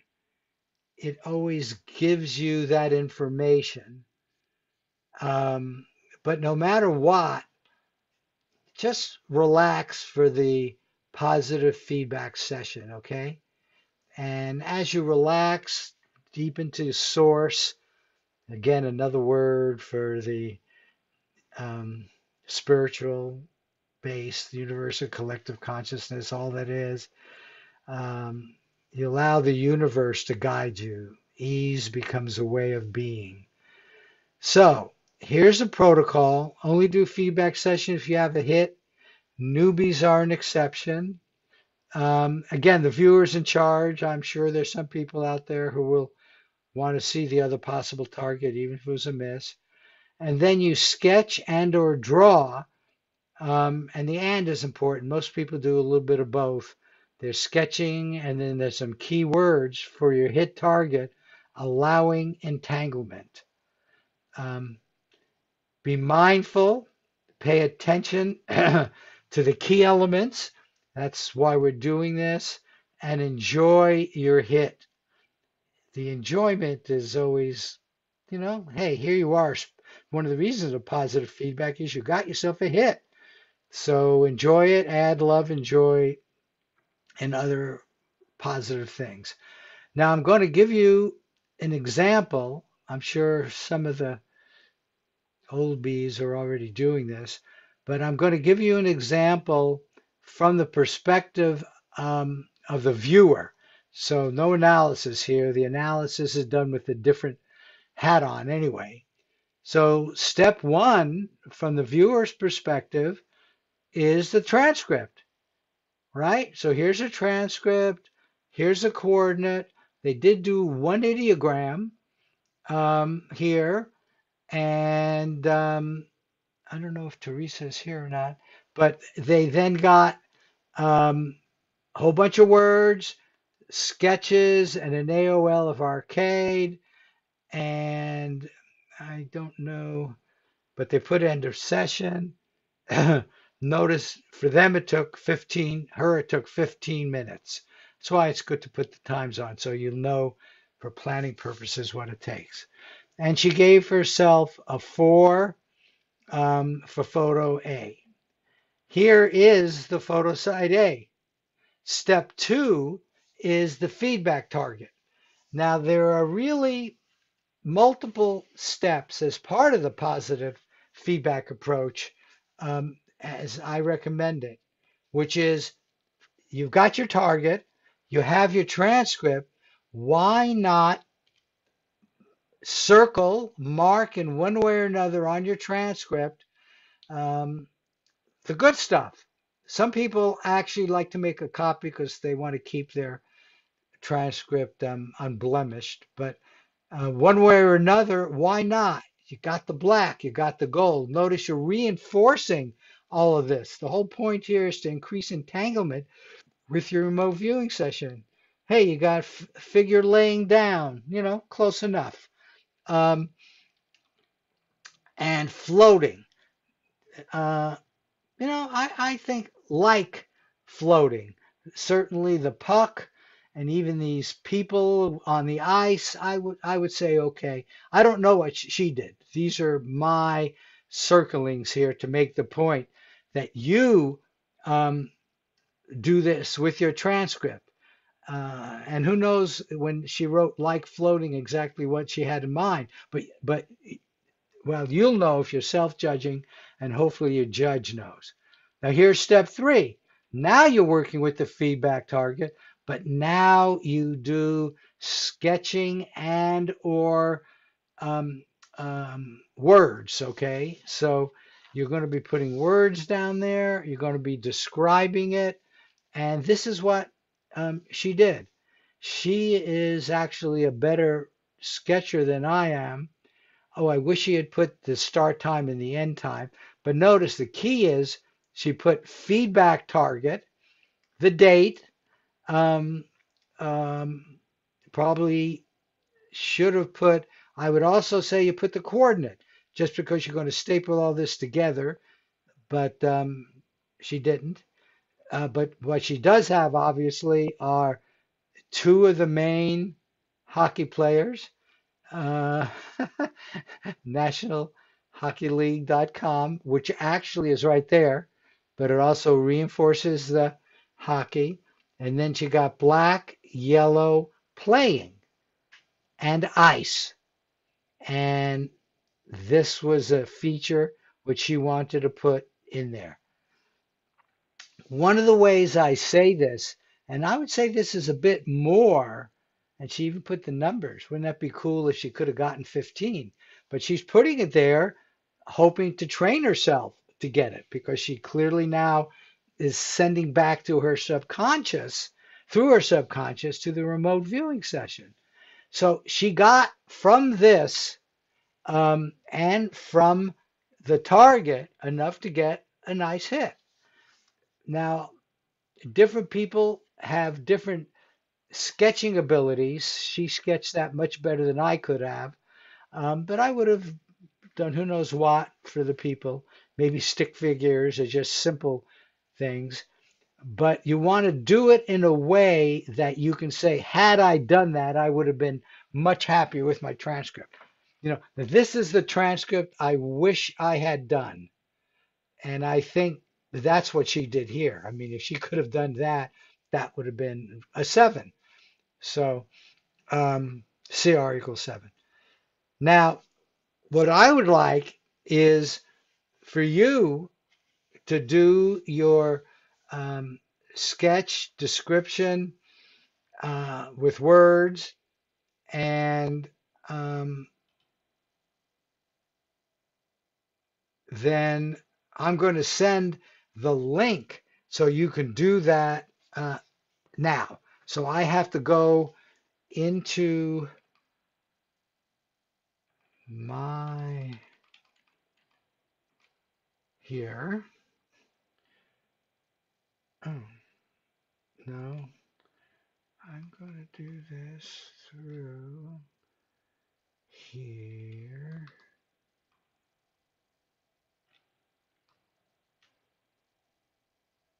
The flow is very different here. I apologize. I need, oh, I think it's here. Yeah. So I want to go here, go to prediction form. Now, first, let me put in the prediction. This is something only the general manager does, but it's worth you understanding what he does. The first step, this is step 2 for the general manager, was to do the tasking. So I did that earlier, and all of you have done your tasking. Now I'm choosing my group. These are, see, I now have information about all of you who did this one. Yep, the 4-7. Okay. So this is the one we're doing. I'm just verifying that. And here is where, and this is the first time even I have seen this. Remember, this is chosen randomly. So photo site B was the yes. So that's side 2. So we side 1, side 2, photo site A, photo site B. So I'm doing that there, and I'm doing that there. And you will all now get a prediction, which will say yes. In fact, I can look at my inbox and I should have it along with the rest of you. Okay, there it is. The group prediction was yes. The line is like for sports betting and for up and down, how far the stock's going to move.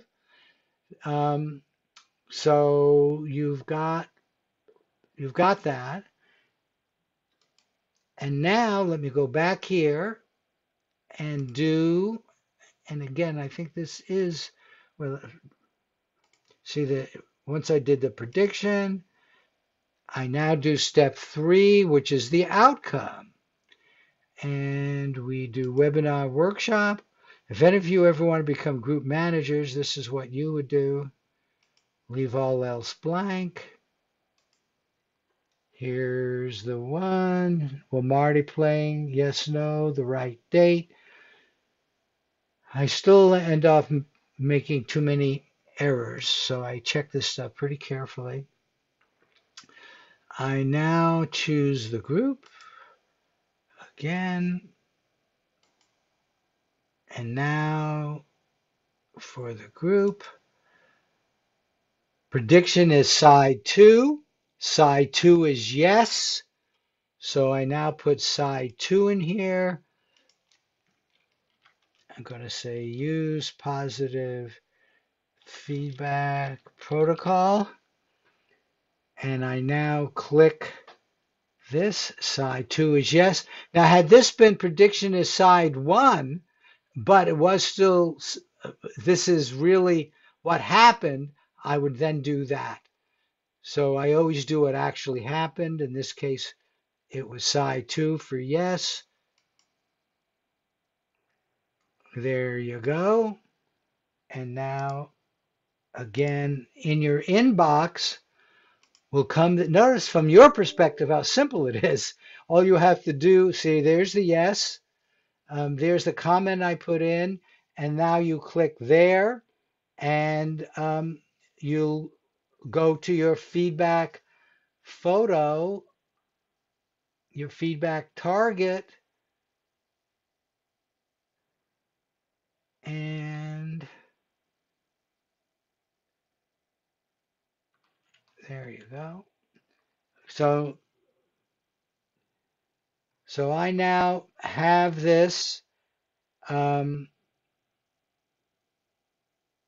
what I would like you to do after you do your feedback session is just for everybody to see, because everybody does it so differently. The one I showed you was, it was relatively fast, but somebody who I would say is artistic, relatively artistic, certainly compared to me. So you do your feedback session. If you have a hit, newbies are an exception. So newbies, go ahead and do it no matter what. And then sketch and draw, um, and add words. Um, I really am going to do that now. Hmm.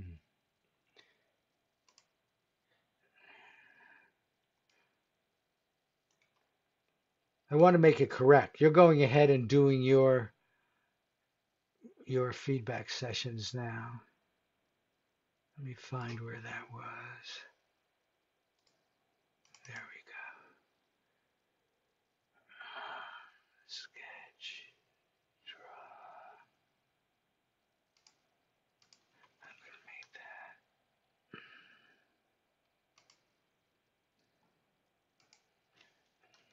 Describe, which tends to imply words.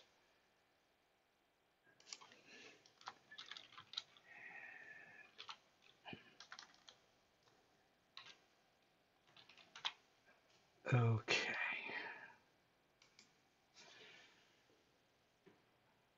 I'm sure I'll be using this again, so obvious ones I want to change.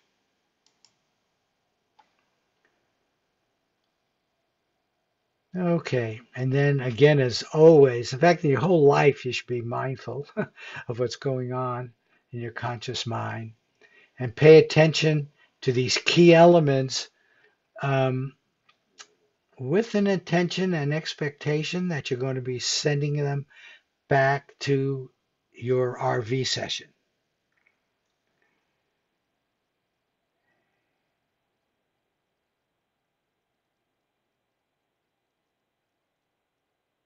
Yeah, I think,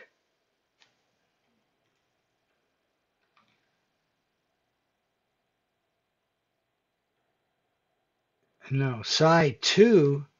Oh, I see. Okay, so you got a miss. Um, um,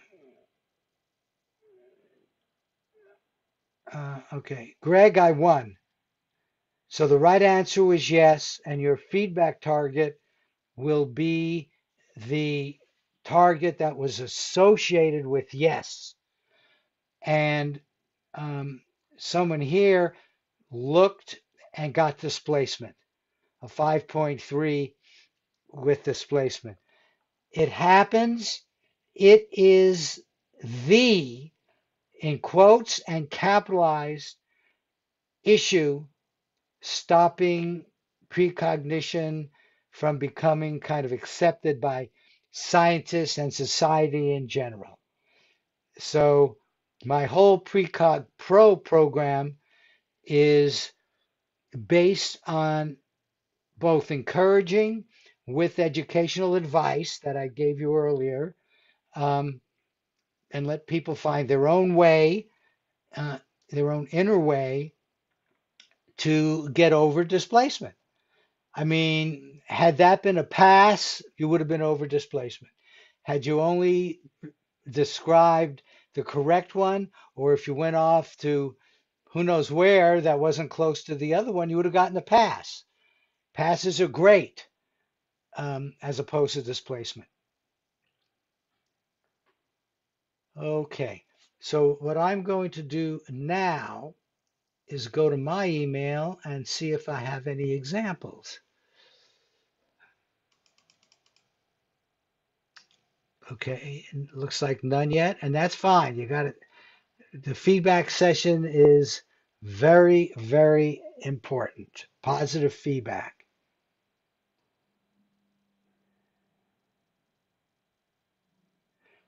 Okay, well, I'm glad you said that one to everybody. Um, because that's part of the learning process. In fact, had you given, say, that more credit, you might have turned this one into a pass.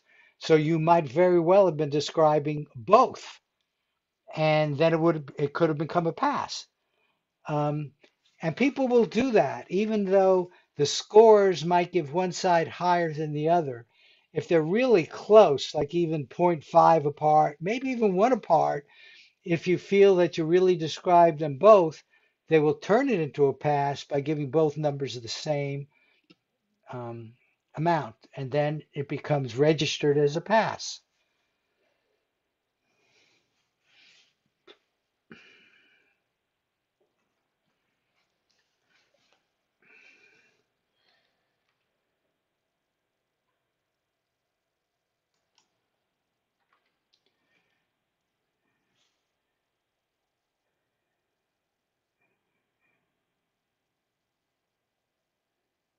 Okay, so the numbers, Bliss, that you put in gave two scores, both of which were less than 3.5. And so that's what you put in, and that was a pass. You are nevertheless telling me, and you see, on this ideas like this is when you might very well definitely want to do a positive feedback session. Circle the stuff that you did get, because apparently you got good descriptors. Um, so circle them and do a sketch the way you would like to. So that'll help. You did not get my last email. Well, here it is. If I got it, did others get it? I mean, I would not be. Did well? Others are talking about it, so we know others got it. Um, check check your, like for me, I have an other box, also your spam box and stuff like that. It probably went into there. That's all I can suggest. I mean, it did go out.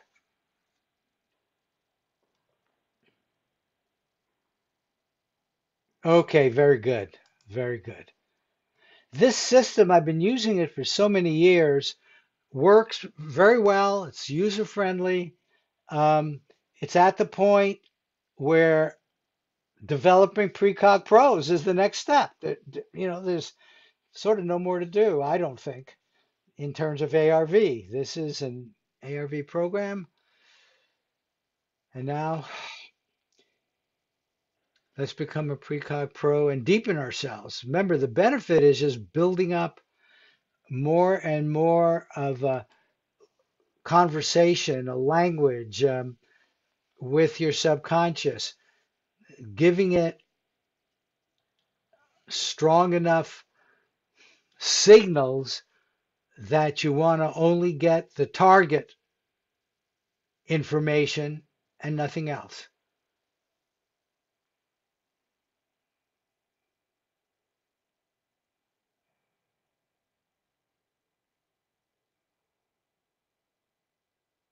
Yes, Bliss, please do that. No, the Oldbies like to do this as well just because they have another excuse for doing a session. But these are, the first half hour is for both because there's a lot of new stuff that I'm just developing. All I do the half hour for me to develop new ways of looking at things. Um, Greg, thank you for joining us, and you're welcome. Uh, so the first half hour I actually do for everybody, um, but then everything else is really primarily for newbies.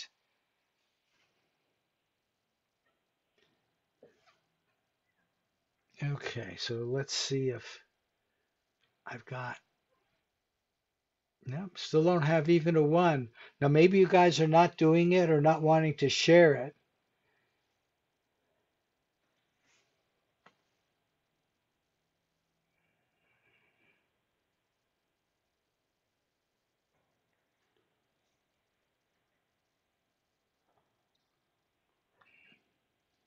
Okay, are others of you, in fact, working on your sketch and description?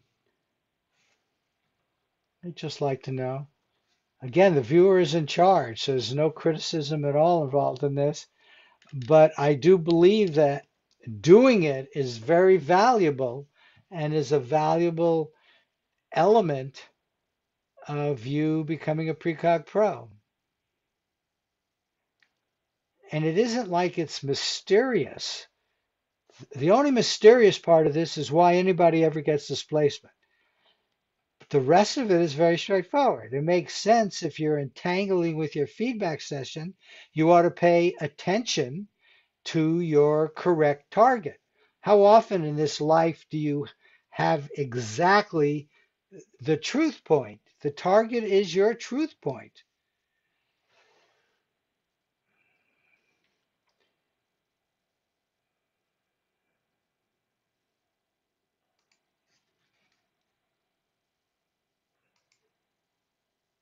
And it says all my folders are up to date, so I'm not missing anything.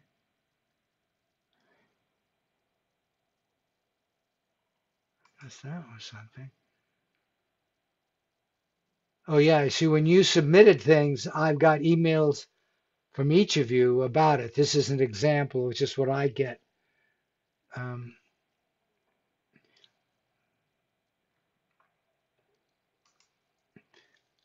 okay, it looks like Bliss may be the only one. So I will wait for you, Bliss, because I would like to see what you have, and then I have just a few more closing ones, giving more information to the newbies and everybody.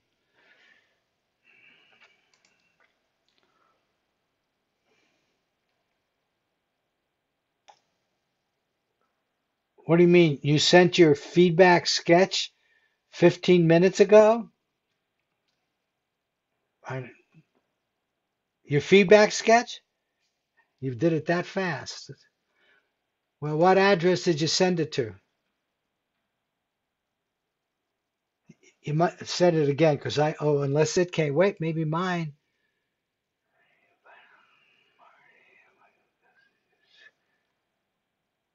No,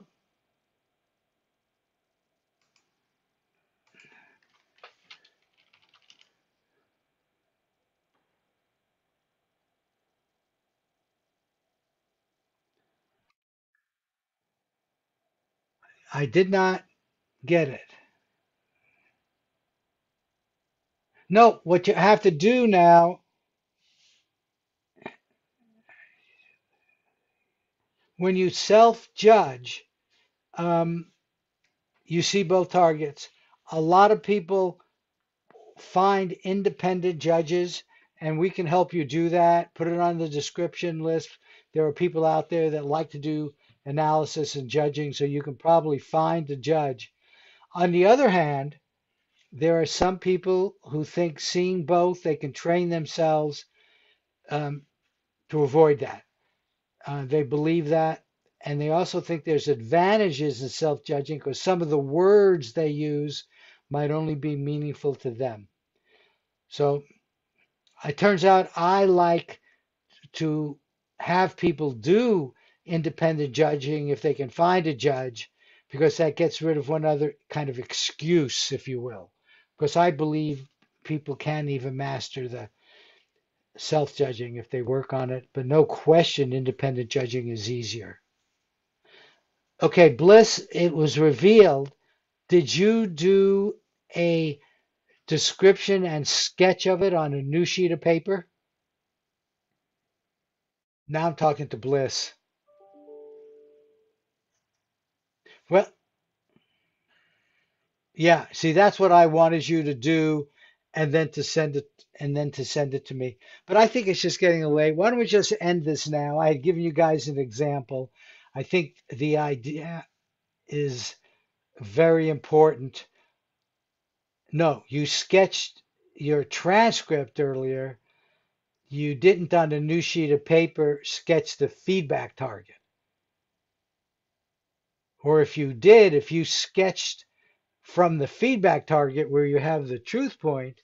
Ah, somebody gave me a feedback sketch. Okay, thank you, Waterworks. And Bliss, while we're looking at this, if you want to do a sketch of your feedback target while you're looking at the actual target, do a remote viewing like sketch of the big picture stuff, a few keywords. So let's see what BCOD did. Oh, and that's perfect with the target. And you should do that as well. Not everybody knows how to do that. I usually ask for a description. Wow. What CR did you give yourself?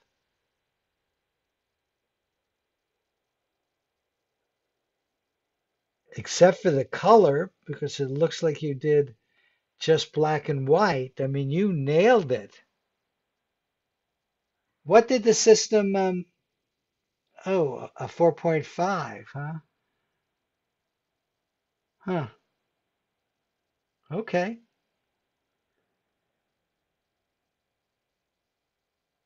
You see, if I were just, that shows you how close the Targ scale comes.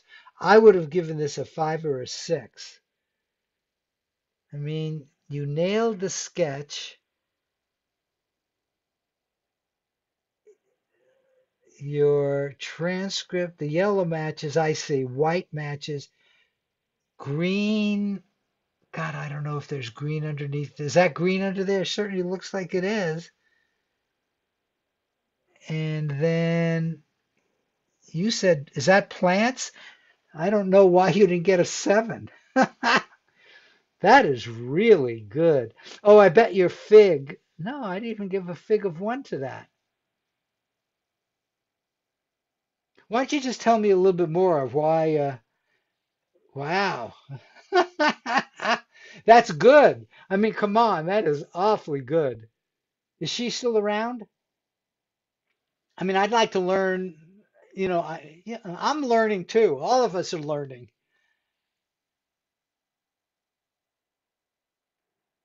I mean, because I don't see anything on here. I would give the fig. She must have given the fig a half. Ask what fig did he give? What fig did he give to this photo site? It had to be a half.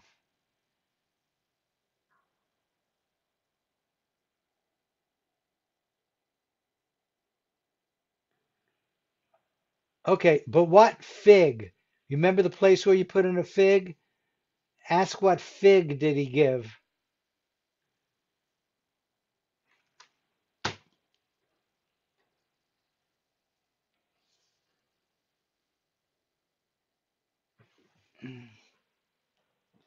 I bet it was a half, and that would be enough to bring it down. And the judgments on the fig are often quite hard. A 0.64, yeah, okay, so that's what brought it down. Still, very well done to both of you.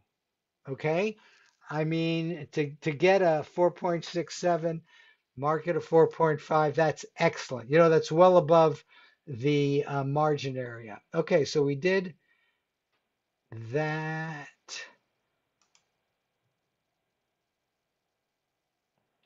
Okay, so let me do this one. Maximum cool. Okay. Ballet dancer, fine. Okay, so what's so great about this, without seeing the picture, we know so much. It was a ballet dancer. And oh, it was time lapsed. What does that mean? Time lapsed of routine. Interesting. Because we don't do videos. Whose is this? Okay, you still here? Everybody is leaving. Um, okay. Well, anyway, very nice. I can see everything I would need to see to sort of imagine the target. And that's the point, is because this is going back in this form, which is more RV-like. And then I've got this one.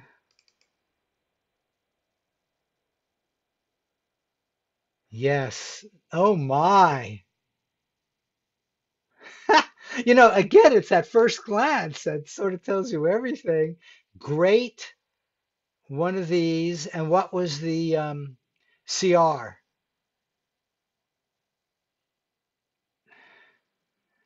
Okay, that's a great sketch for this. Perfect. Very nice. 4. You gave it a 4. Yeah. Yep. Okay. Very well done. And again, notice I'm not even looking at the transcripts again. I don't want to second judge you. You got a hit, and you did a wonderful um, um, um, Feedback. feedback, right? Sketch, uh, period. And I believe that helped you considerably. Okay, excellent. Okay, so that's all. Um, yeah, that was the tasking. So let me now. Very good. Thank you for that.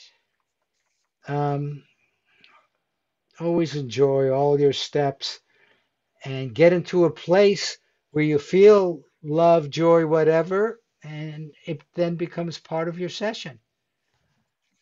I really do believe all psi phenomenon can be explained and improved using the idea of dipping.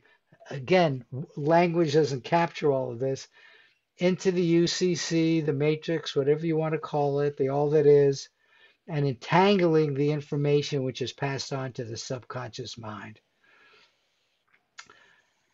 The power and the wisdom of God, okay, this is a quote, but whatever you want to call it, literally reside on the inside of us.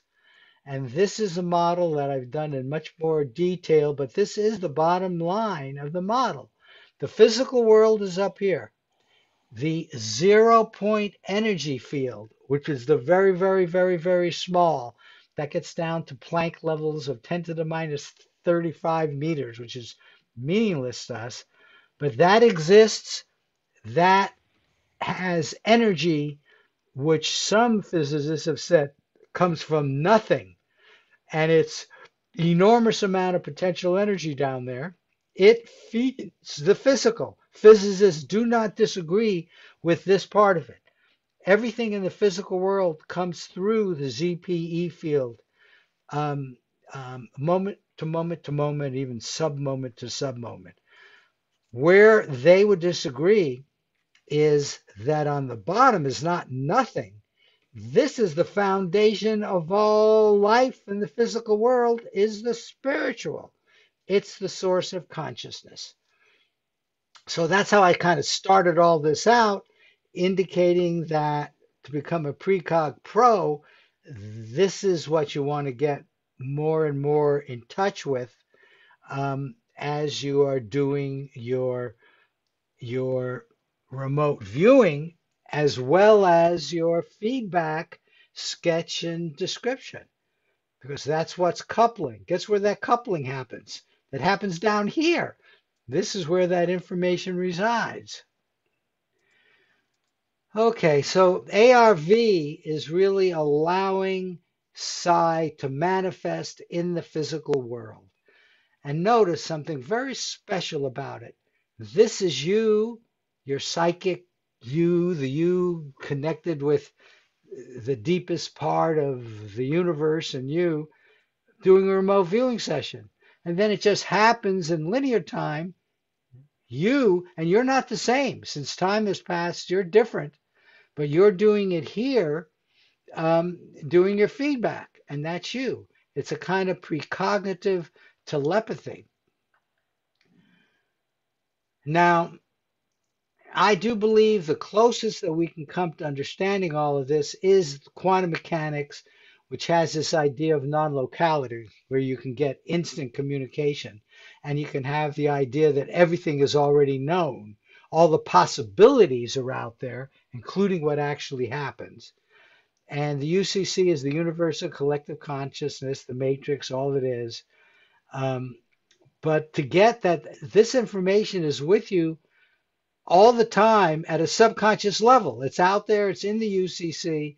Grabbing the right one and the right information is the key. And again, I'm just emphasizing the UCC. You're in there both times with everything else, and you're allowing attended communication, which is entanglement, right? You're entangling to each other with the UCC with minimum negative vibes is the ARV challenge. Minimizing other information, anything causing you to go off target is our challenge. And then I end this always just because ending is difficult with health. I wish us all health, wealth in the deepest sense of that word, which means sharing and wisdom.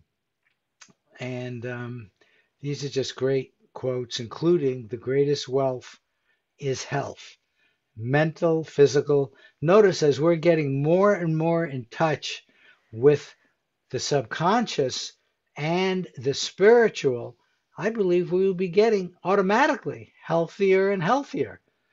Um, and the money is just one of the ways of keeping score. What you do with the money, hopefully you do good things. And in fact, I think having the intention of doing good things is an important part of becoming a Precog Pro. Um, so, and then this idea, and I got this actually in a meditation at the Monroe Institute, of love, wisdom, beauty, and joy. I at least try to connect with those as much as I can. The true heart's longing, love, wisdom, and freedom of being. The key is to stay in the moment. Joy is found in the moment and only in the moment. You can only experience things in the moment. Anyway, those of you that managed to stay through the whole thing, thank you. And I am open to questions and all of that before we stop.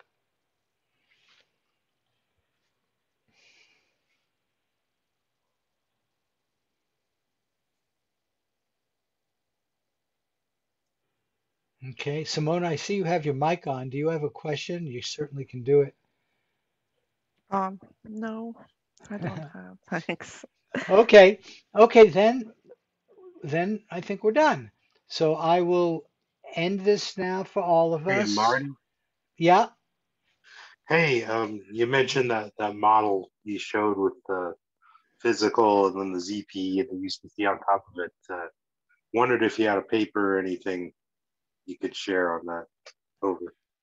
Oh, yeah. I've got in lots of webinars where that is discussed more than I did here.